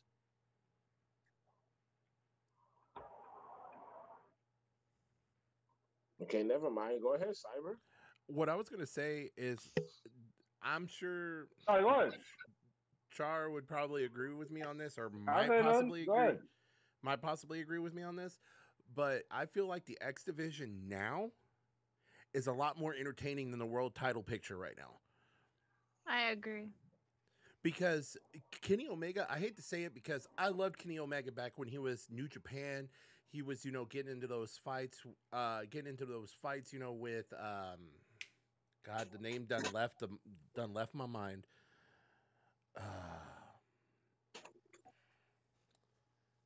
Watch, and I'm gonna think about it when we move on. But anyway, he had these amazing 5-star matches in New Japan, and he was putting on shows like nobody's business back in New Japan. But now these days, Yeah, like against Okada and them. yeah, that's against Okada. I can't believe Yeah. I forgot his damn name. What the hell?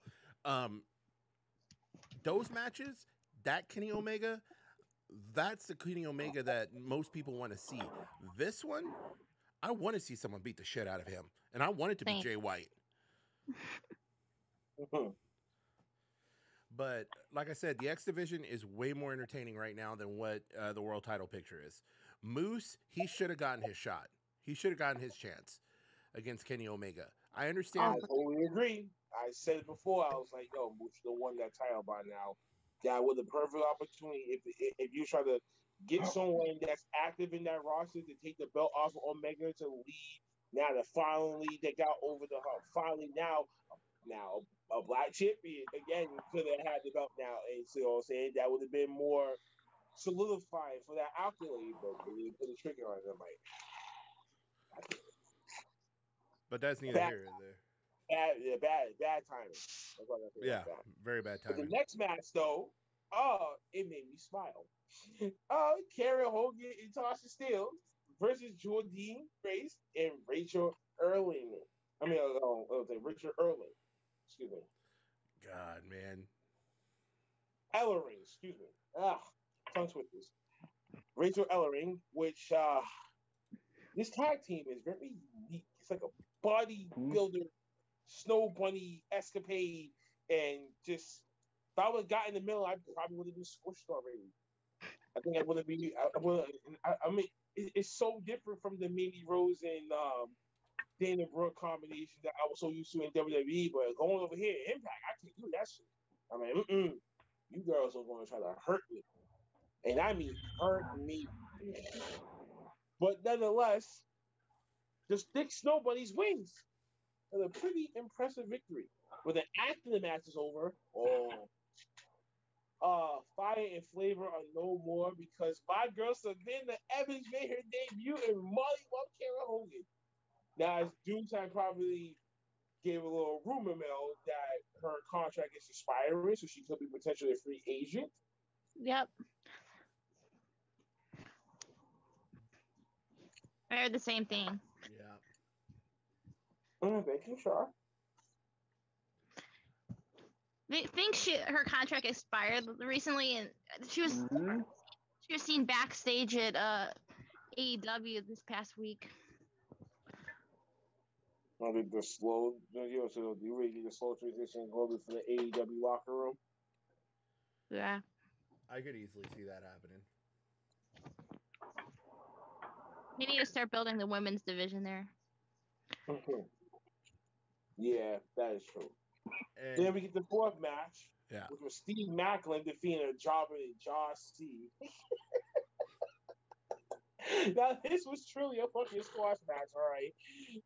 Poor guy, man. From the very moment that he tried to get up and try to do a full, from the corner row, he just get his ass beat the whole damn match. True meaning of a squash match, folks, okay? But in this one, it just made it even more funny. But, I mean, you know what I'm saying? Like, you had to do what you had to do to kill for like 5 to 6 minutes. And he did his job. Steve Macklin gets the dub, and he try to go after it and attack him again. And then we see someone help me up with his name, P.D. Williams storms out trying to save him. And we're gonna see these two going to try to slowly go at it now, a little rivalry going on. So, but then the dead last match, the main event, the Elite, Kenny Omega, the Good Brothers taking on Sami Callihan, Eddie Edwards, and Frankie Kazarian in a 6-man tag team match. Whoa. Now, during the midst of this match, I think Omega got injured. Have y'all seen that spot? I didn't really see that. No. Like it was towards the end of the match because he had taken the pinfall. It was Carl Anderson, I think. Yeah, Carl got pinned by Eddie. Right. So, and then that would have protected Omega, but still, but I think when you zoom in on the outside, he was clinching sore of his shoulder. Everything else, so I think maybe he could have got had injured. problems with his shoulder. I know he's been battling like a torn labrum in it for a while. So, yeah, but I also heard that he's been dealing with other injuries as well on top of that. Yeah, I think he needs time off. So eventually, he's gonna have to drop the belt to somebody. I agree. But now, it's just the key factor is who and when. A funny name that another interesting name I've been hearing to drop the title for Kenny to drop the title to is Josh Alexander. When Josh Alexander drop the belt first, that'll be a straight shoot to the top if anything else. But could they really do that? Oh, they could. He'll Mix it give up that. a little bit.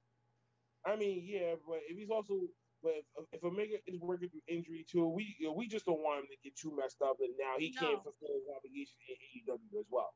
No. Yeah.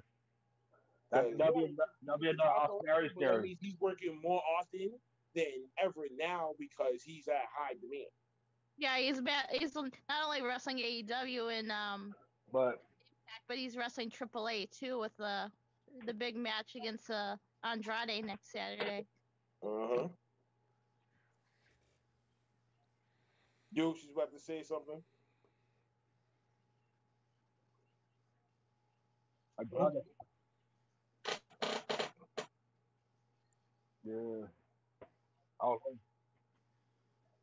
look, I could see the next coming weeks. Kenny Omega losing all those titles he has. Probably might be the Impact title. He might lose it to I'm hearing that the next opponent is Brian Myers. He's gonna win the Battle Royal. I've been hearing that too. That's coming up. And who knows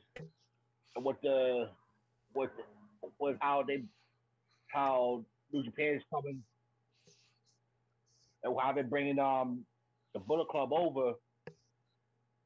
Yeah, you may see an interference by a Jay White, a newly acquired Chris Bay. Probably even you might see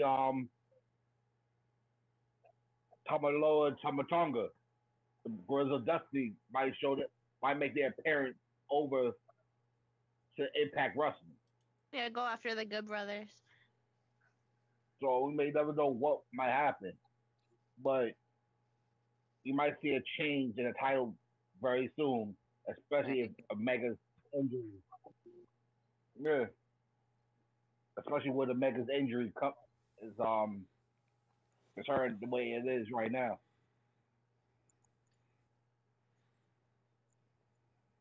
Okay. Great thought, y'all. That was our first Impact Wrestling review. There we go. Yay! Oh, God, we're making history tonight, folks. Now we got one more left. And last night's Friday Night SmackDown. Oh boy, Sasha Banks kicked off SmackDown and said she turned on Bianca Belair. Yes. Because Bianca Belair whooped the shit out of her at WrestleMania with that long ass raid to the rib cage. God, that looked ugly. Yes, that was totally ugly. But Bianca has still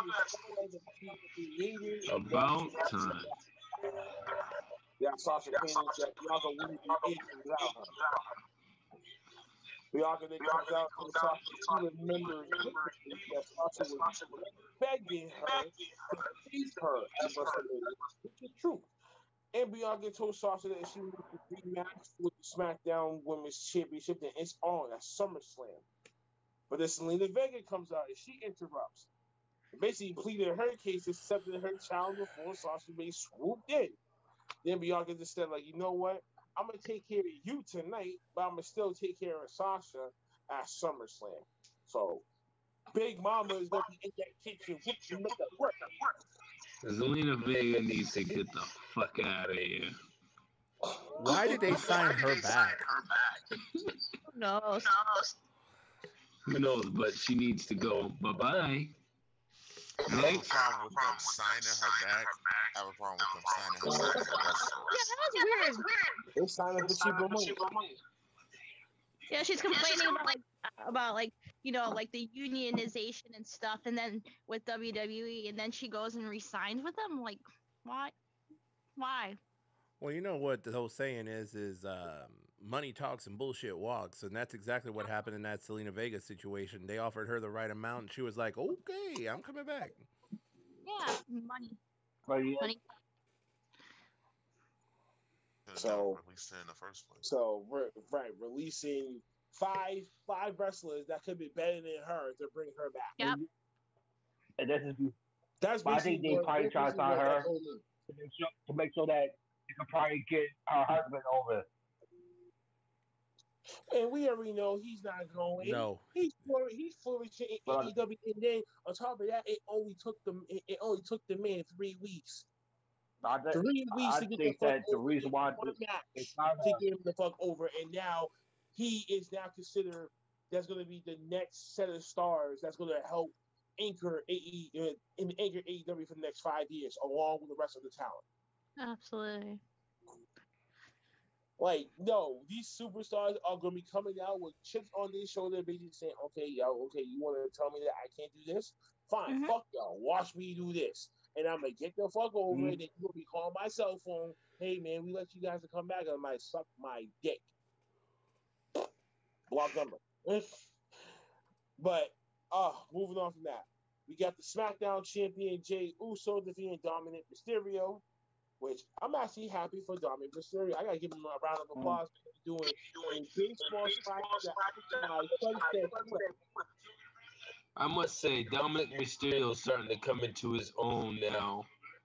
You know, not really letting his dad help him out as much, but he is actually becoming a really good wrestler. I will agree with that. I'm impressed. I will agree with that, and I can't wait for him eventually to join the house. Yeah, I agree with you 100%. I think once he gets out of his dad's shadow, I think he'll be a whole lot different. You think so? You think so? But I think when Ray retires and was on his own, that's when it's going to start. Like, he'll be good once his dad is gone. It won't be Rey Mysterio with Dominic Mysterio. It's now just going to be Dominic. Like, I think he's going to drop the Mysterio name and just go by Dominic. Wouldn't surprise me. I don't know. But they still want to keep that heritage, though. So they're still going to try to still keep his name somehow. But King Nakamura! And my man, Rick Boogs. Apollo Crews about disqualification because Commander Z disappeared. So I'm guessing King Nakamura is going to win the IC Championship now and win off of Apollo, and he's try to work out the program. I'm predicting something in the future. And I'm saying Apollo Crews just might be able to win over King Nakamura and Corbin Spice. I actually might agree with you on that one. And somehow they're not going to just make intimidation back. It's like Debo. It's like Debo. What are you tripping, Debo?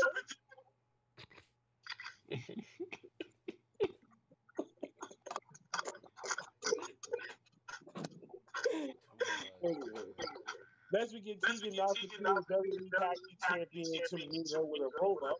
The most dangerous move of all. People saying that it's a prize roll up.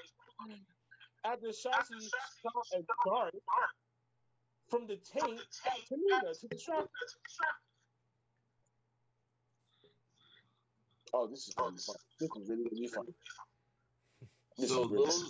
So they brought those two girls up from NXT, right? Yes. And they ended up getting the chance to wrestle some like, you know, obviously like some of the best in the business right now. But it's just like, how much more boring can the women's division on WWE be?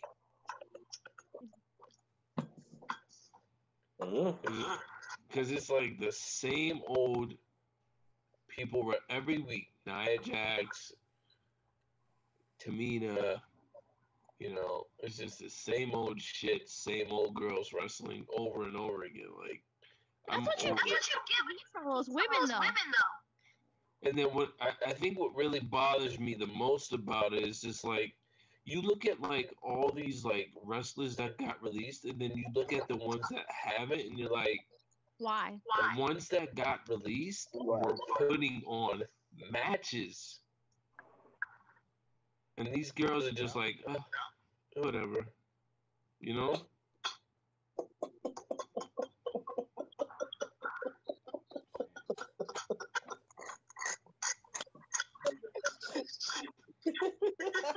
I'm gonna say this. Someone's wrestling in the back right now. That's coming out in June. You might see a return on Naomi or SmackDown. Listen, it's early in childhood. I don't care if Naomi goes to SmackDown or not. Like, she's not that great of an addition to the women's division anyway. She's fucking boring, bro.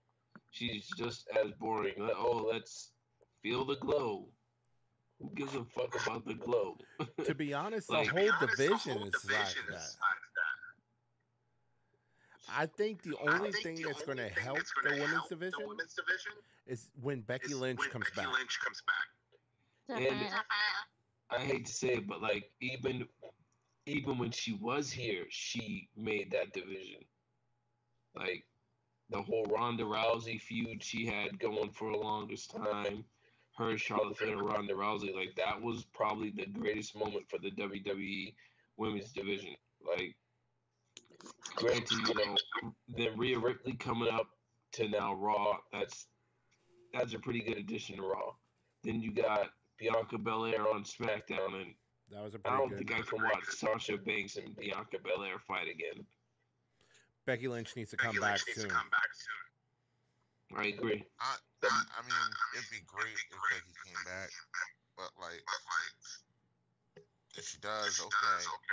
But the problem is these girls, the veterans on the main roster, they've done everything with them, so they don't have nothing to do with them. They have all this talent in NXT, but they don't want to call them up and disrespect the veterans that put in the work, so they're caught in between right now. Because all the women's, the NXT is the best women's division in wrestling.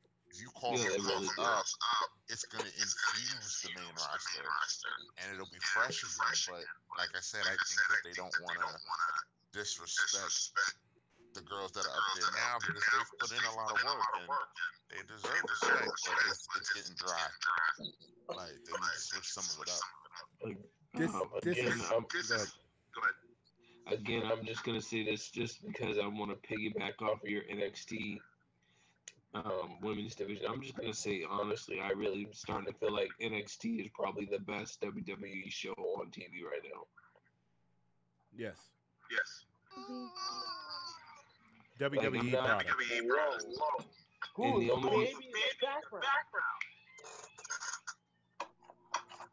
the only reason I don't think it's better than SmackDown. It's better than Raw, but it's not bad. I don't think it's better than SmackDown yet. Raw's trash. No, I don't think it's better than SmackDown, but it's definitely better than Raw. No. Okay, but in my mind, I just feel that way because like I'm over Raw, SmackDown. I'm also over that shit. You know, I'm just like whatever. I'm at the phase of just like, all right, now I gotta phase WWE out of my life. I'm glad I phased it 2 years ago when Box left. Because it's just like, it's starting to get to the point where WWE is just like every week, you never know who the fuck is gonna go. You know what I'm saying? And then when they do go, it's just like you're letting go main event wrestlers, and your show's not getting any better. No. The way they treat their talent over there is pathetic. Yeah. It's disgraceful, it's shameful, and it's just something I just don't condone. It's But here's one disgusting.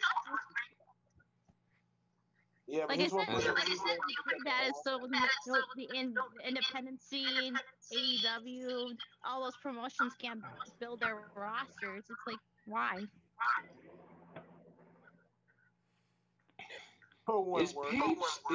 Does Paige still have a WWE That's contract? the only reason why that old 75-year-old old fart still wants that money.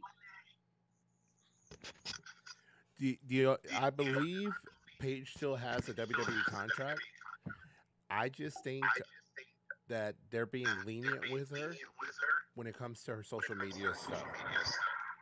Because she still streams on Twitch, and so does Adam Cole. So you're telling me, so you're telling me someone who doesn't wrestle still has a contract with WWE. That's the one thing I don't understand. She doesn't do anything. She doesn't do anything with WWE. I haven't seen her on any one of those 3 shows. Nope. And you're telling me she still has a fucking contract. Yep. I'm over it.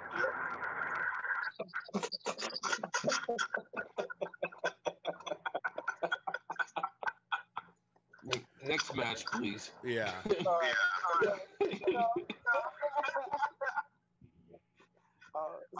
told you, WWE is going downhill. 4 years. I think this sell of WWE is probably going to happen sooner than we think. I think so too. But I don't think it's going to be just to any random person. Because look at how WWE transitioned when Vince McMahon bought it. He bought it from his dad, and then he started changing it into the product he wanted it. And that's how it blew up the way it did. He took over all the small territories, and he just brought everybody and their mama in. Mm-hmm. I think what's going to wind up happening is I think he's going to wind up selling to Stephanie, Shane, and Triple H. I honestly think that that's what's going to wind up happening. We're going to see another resurgence in the WWE, but it's going to be the image of what those 3 want it to be, not what Vince has done to it now. Keep it within the family, I guess. Each one gets a 33 point share of the company. Yep. Each get to run their. He's gonna want to keep it in the McMahons. You know what I'm saying? So he's gonna try and sell it to his kids first. No, I mean, they could buy it, or they could just inherit the company from I think it was you, Mav. Black, who posted in the group why who he was gonna sell it to, but he was gonna dwindle it down so cheap that way he could just sell it to Triple H and Stephanie and Shane. I was like, Disney to me. Really? Yeah. Jeez. Mark my words. Watch. Next, we got Edge challenging Seth Rollins to a match at SummerSlam. He calls a shot, and then he would think about it, but Seth says to Edge that she should think carefully. If he really wants to face someone, what would happen to Edge's comeback, basically push him for his neck and strategy. Edge did remind Seth that he eliminated him from past 2 Royal Rumble matches. Edge claims that Seth always walked in his shadow and would be Edge light. Edge like, this is Seth Rollins' speech. Edge light. Seth then says to Edge to shut up and he accepts the challenge anyways. Next, we got the SmackDown Women's Championship remains against the Vega.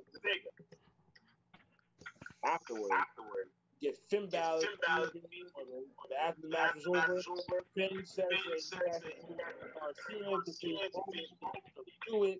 So Roman Reigns introduced himself and told Finn Balor to keep his name out his mouth. He chased him out the ring, and the Usos came from out of nowhere to attack Finn.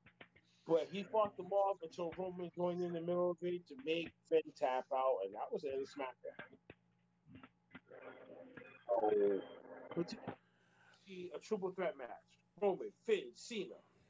Or are we going to see Finn probably getting his chance next week, and then Roman's going to just go off to face Cena during SummerSlam? I think they might lean toward triple threat. I think that that's definitely a possibility as well. I think it's just we're going to have to wait and see what perspires this coming up week, and see what comes out of it. I would love to see Finn Balor get into the picture. I would love to see someone else other than the same old people get the shot at the titles. Seeing Finn Balor come back and fight Roman Reigns and actually possibly beat him like he did when he won the Universal Champion. Well, when he was in that tournament, when he first got pulled up to win the Universal title. I would love to see that happen. But right now, Roman Reigns is too big of a character. He is the head of the table. And I hate to say it, if Finn Balor gets that match against him, he is going to acknowledge him. He's going to acknowledge the tribal chief just like you are. Even if they made that match a triple threat, it's going to be the same way. Acknowledge me because that right now is the moneymaker right now. Very true. He's keeping SmackDown alive. You know what I'm saying? It's pretty much he's going to stack him again. Stack him up.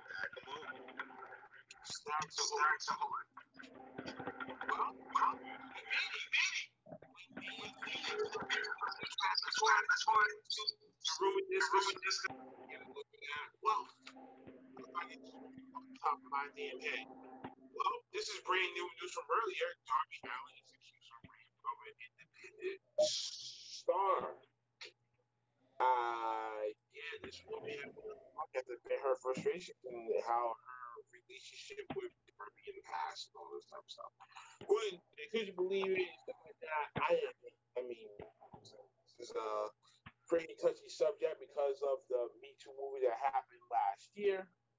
And, there's some dark side of wrestling, too, that people want to talk about.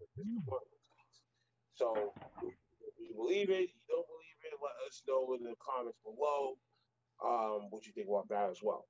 But other than that, CM Punk, Daniel Bryanson, AEW, Wayne, how do you pronounce his last name? Who? Right, Wyatt. Oh God, what? Wayne Brian Hurd? I don't know. I know his first name is Wyndham. Yes. Okay, so here's my thing on all these pending, debuts in AEW. I feel like that most of them will happen. Wyndham? Is that how you say the last name? Okay. Wyndham. Okay, so this is what I think is going to wind up happening. Yes, we are going to get Bryan Danielson because AEW will give him the schedule he wants. Yes. We will get CM Punk because you know what? Tony Khan and his father are going to dish out the money to get that man on TV for them. They will do what they have to, and CM Punk will listen and he will sign. Those two for sure. Bray Wyatt, I don't know. It depends on what his contract looked like, depending on, of course, if he has that 90-day, we're not going to see him anytime soon. Not till at least Full Gear. Yeah, until Full Gear. But or around Halloween time. Yes. Then that'd be real perfect for him to come and it could be like some Halloween special that AEW can have Yes. coming up, and then boom, that's what starts happening. Now, let's talk about this wild card person, Adam Cole. Adam Cole. He is still with NXT, which It means comes, he still has that 30-day, which means has already made him an offer. yes, AEW's already made him an offer. He has only his 30-day that he has to sit out. But he's been month to month with NXT, which means technically he has already sat his 30 days. So could we see him show up in the same time CM Punk and Bryan Danielson? Yes. We could see him pop up the same time. If that happens, the roof is going to blow off that place and they're not going to be able to find it. Because those three major people popping up on AEW at the same time, yeah, will blow the roof on. It will blow. TV ratings will go ballistic. Yeah, when the three of them go on. Yeah, no joke. Because you know why? Adam Cole, he sees the writing on the wall on the main roster. There was possible potential 2 years ago when they were doing the whole Survivor Series angle where all three brands were a part of it.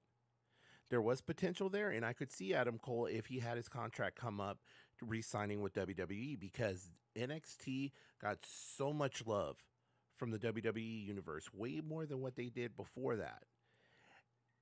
I could see Adam Cole re-signing then if his contract was up. But his contract came up, Great American Bash this past year? I believe it was Great American Bash. It came up, but he agreed to continue working month to month with NXT. He did not want to work with anybody else. I feel like he wanted to finish up whatever he was doing with Kyle O'Reilly. Yeah. He wanted to finish that up. He wanted to put a his final stamp on it, which he did. And now he's kind of sitting in limbo. He's not going to sign. He's not stupid. He's not going to sign a contract with WWE and get caught. War right now between NXT / WWE and AEW. How much are they going to let him do? How much money are they going to put on the table? What the factors are at play? He got friends. His girlfriend over there at AEW, new stars, new horizon, new opportunities. Yeah. Will stay here, be on top of the mind, but eventually you can't stay in NXT forever. At some point, he's gonna get that. He's gonna have to get called up to the main roster, either SmackDown or Raw, depending on where the hell he goes and who's around by that time period, to either save his career or it's to hurt him.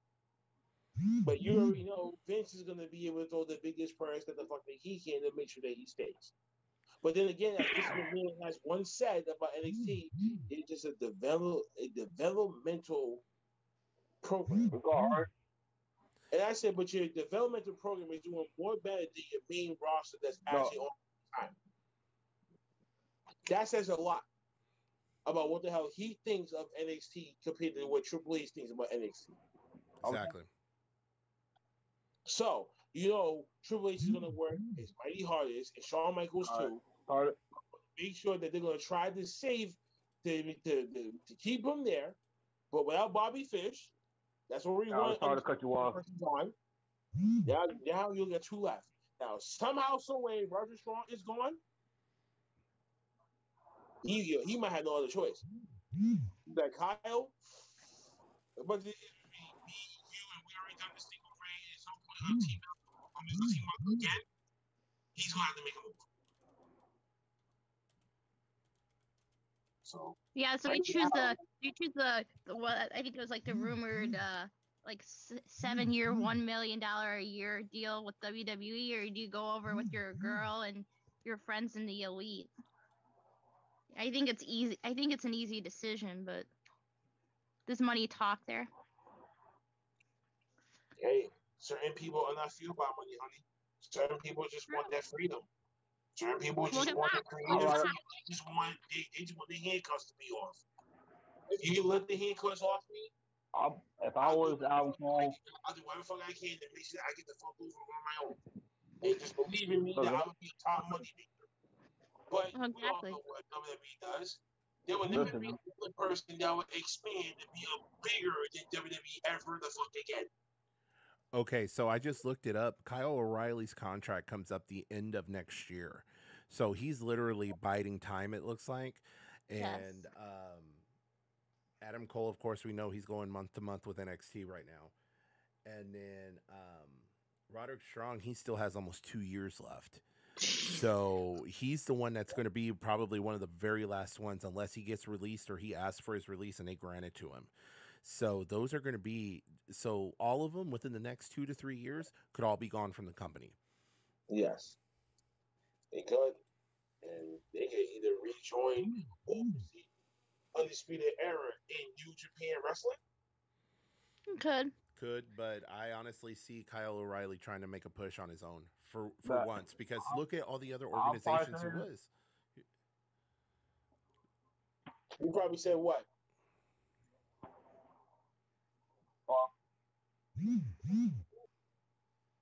Speak your mind, Dukes. Right. Come on, Dukes. What's wrong with you?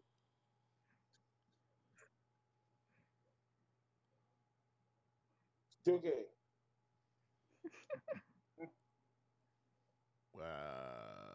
I hear you.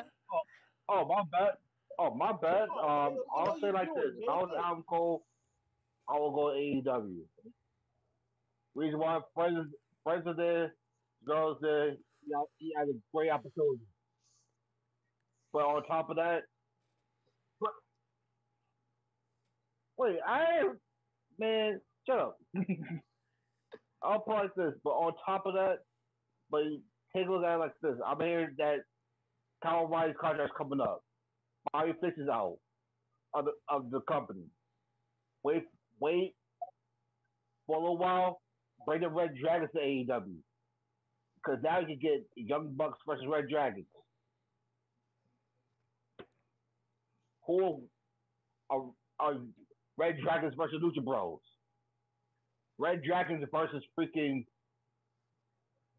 FTR. Mm-hmm. Who gladly will see those type of matches? You could see a resurgence of the tag team division in AEW if all the stars align and all these people are able to actually. And then on top of that, when Adam Cole come over there, who gladly will see a match between him and Andrade? Daniel Bryanson, CM Punk, Cody Rhodes, Malachi Black. There's a number. Darby Allin. There's Miro.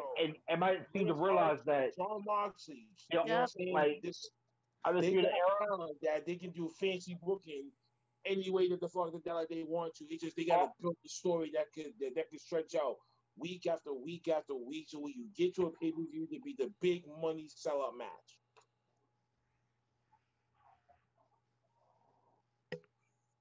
And AEW got its stars in line.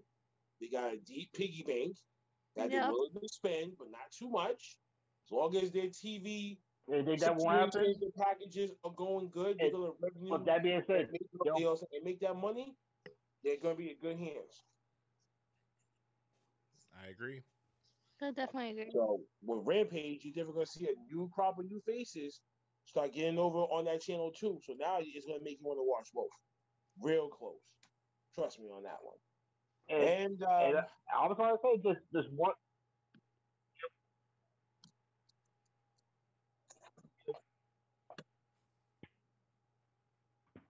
And that one person, and I'll point this, that one person I was saying that's going to make an impact on AEW will be Ruby Riott. Yes. Ruby Soho, you mean? Get her name correct. That's that one person. That's that one female wrestler that could sit there and say that it's going to make the impact. Yes. Definitely agree. Very underutilized in WWE. It's going to make just seeing Ruby Riott doing all her work. Ruby Soho. Doing all her work prior to being with WWE. But she's very underutilized in WWE. Watch what happens in the Impact. Watch what happens when she goes to AEW. She's going to make a huge impact. Maybe a star there. Yeah. All good things. Yes. All good things and stars in line. And here's a couple more, and that'd be the Iconic. The formerly known as the Iconic. And here's the reason why. Whoa. Because now because all the female wrestlers that came from WWE that were very underutilized are going to AEW. Well, I don't know And if that's you've one thing seen. that I kind of love about AEW. Bring the underutilized talent. I don't know if you've seen on their Because Instagram. everybody's got to seem to realize this is one thing I was always trying to say. I don't know. I don't know if you've seen on their Instagram, but they are actually going to be in Nashville, I believe, the end of this week. And you'll never guess who's going to start filming the end of next week to start filming for the next couple episodes of their show. Stars are aligned. Impact is going to be filming again the end of next week. So the Iconics may actually be making an appearance on Impact. So it might be a matter of time before they pop up in AEW because that door is already open. That door's kicked open for them, New Japan, and AEW. So we might be seeing them. Forbidden door is wide open. Oh yeah, it's open now. Okay. So, well, folks, and I got one more set of news. Desmond Troy has been released from the NXT roster as well.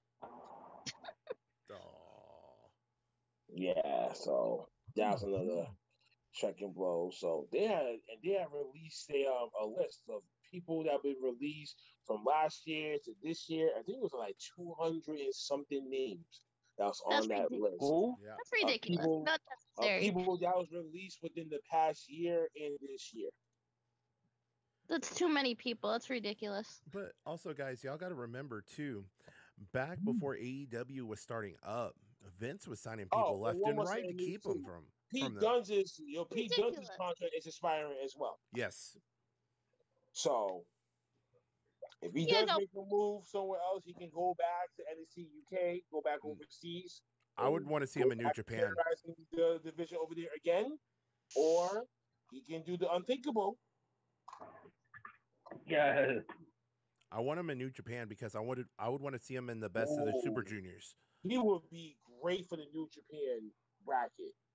The best of the Super Juniors? I could see him winning it. Oh my God, he would. No, I want to go to Impact. I could see him winning it and then win the junior title and then hang on to that for a little bit. I could easily see him putting on weight and going after the IWGP title. Easy. Make a huge name for himself over there in Japan. Or he can go after Tom Lawler for the open weight title. The never open weight? No. Never open weight is held by Jay White. Yeah. Oh, so he took it off of Tom Lawler. Yeah. Okay, so Jay White holds it right now. Yeah, because I was like, I just want Tom Lawler. He just that's why I was saying. Okay, so all right, so that makes sense. That's but why imagine him and Tom Lawler going at. That's why I was saying. That's why I think Jay White is going to be the one to take either the Impact or the AEW title off of Kenny Omega, and then Tama Tonga and Tongaloa are going to take the Impact tag titles off of the Good Brothers. That's why I'm saying that might happen. I think Jay would be more likely to take the Impact title because I think that the AEW title is going to be held for Hangman to take off. The story there. That would be the more storybook ending if Hangman Adam Page took the belt because rightfully he would have been the first homegrown AEW star to actually win that belt. Exactly. Yeah, the story's written there. There's nobody else that should be holding that title next except for Hangman. Well, next I got one more set of news for y'all. Jinder Mahal wants to face Drew McIntyre in a Zombie prison match. No way. Oh, great. You know what that means? The great Khali is going to pop out and stranglehold him through the cage. Why? Listen, I don't know either. But Tony Khan comments on the latest controversy involving Max Caster. God. Don't get started on that. That was ridiculous. He had wrapped it a Simone Biles. Simone Biles, Duke Lacrosse, PCR tests. Yeah, he's in a ton of hot water right now. Yeah, he be getting some heat from the fans from that. And I'm like, wait, people said worse things. John Cena said worse things back then. Oh, yeah, back then. Yeah, Dr. Thugonomics. Thugonomics Yeah, I'm like, y'all people are sensitive. Get the That fuck is out of here. still my favorite version of John Cena. It doesn't matter what anybody says. Dr. Thugonomics was probably the best one out of all of them. Flat out. Listen, it's crazy. Listen, it's crazy enough already as is. But let's just hope and pray, God damn it, that he doesn't really get too punished. I mean, they're just looking at it from one of those sensitive marks circles, probably just vented some shit and then just went overboard and shit like that. Bobby Eaton, one half of the beloved Midnight Express, that passed away earlier this week. God rest his soul. He was 62 years old when he passed. So we give our deepest condolences to the one half of the Midnight Express and Jim Cornette, who used to manage them back in the day. So Did you say 62? Yeah. Yeah. Wow, that's fucking young. Dude, people aren't living as old as they used to. Man, that's the sad part. 60 fucking 2. That just makes you think, like, yo, goddamn, that could be me at 62. Oh, where'd he go?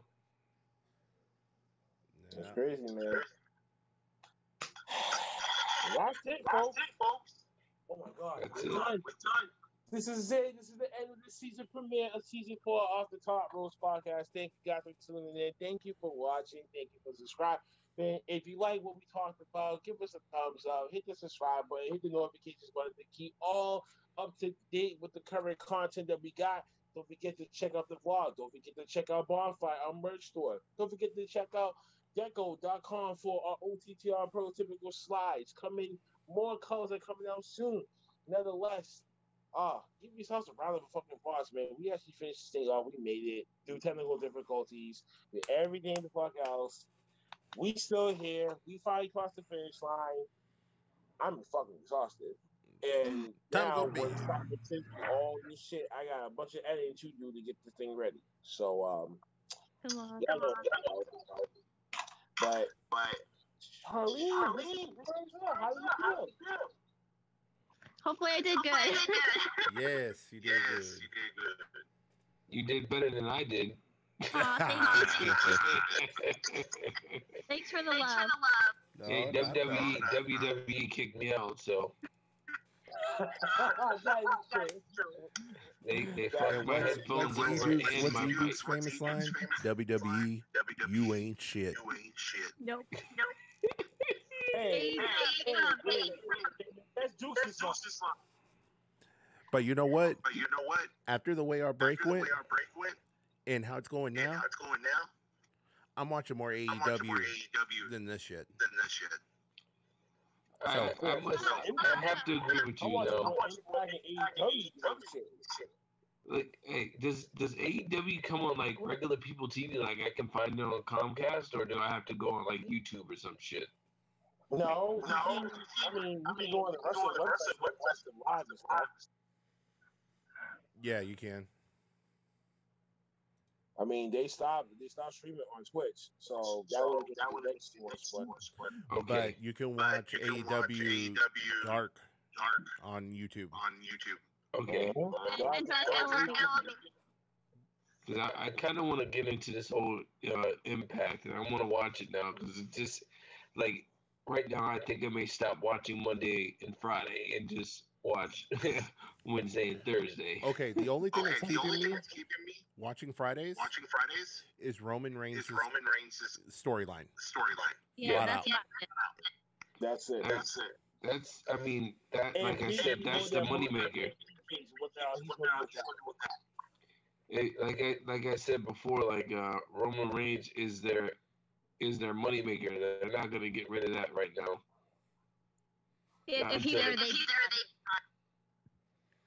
Unless they can see some huge payout from him losing the title, he's not going to lose it.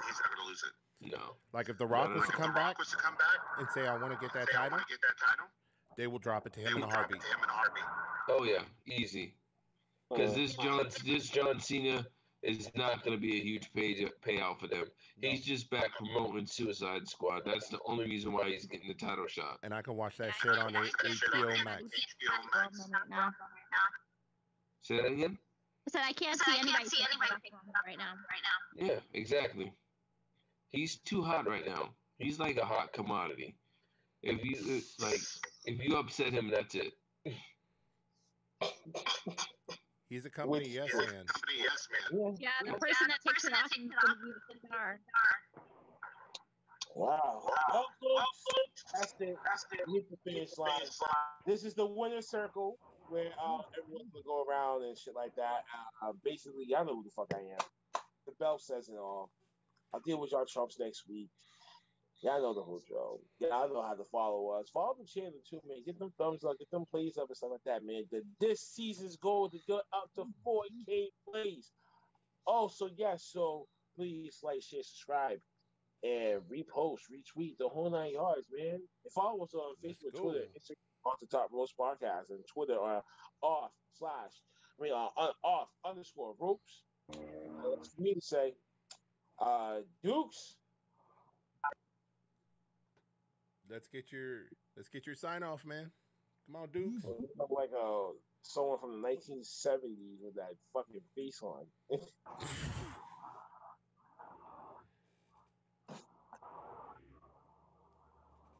I guess Cat got his tongue.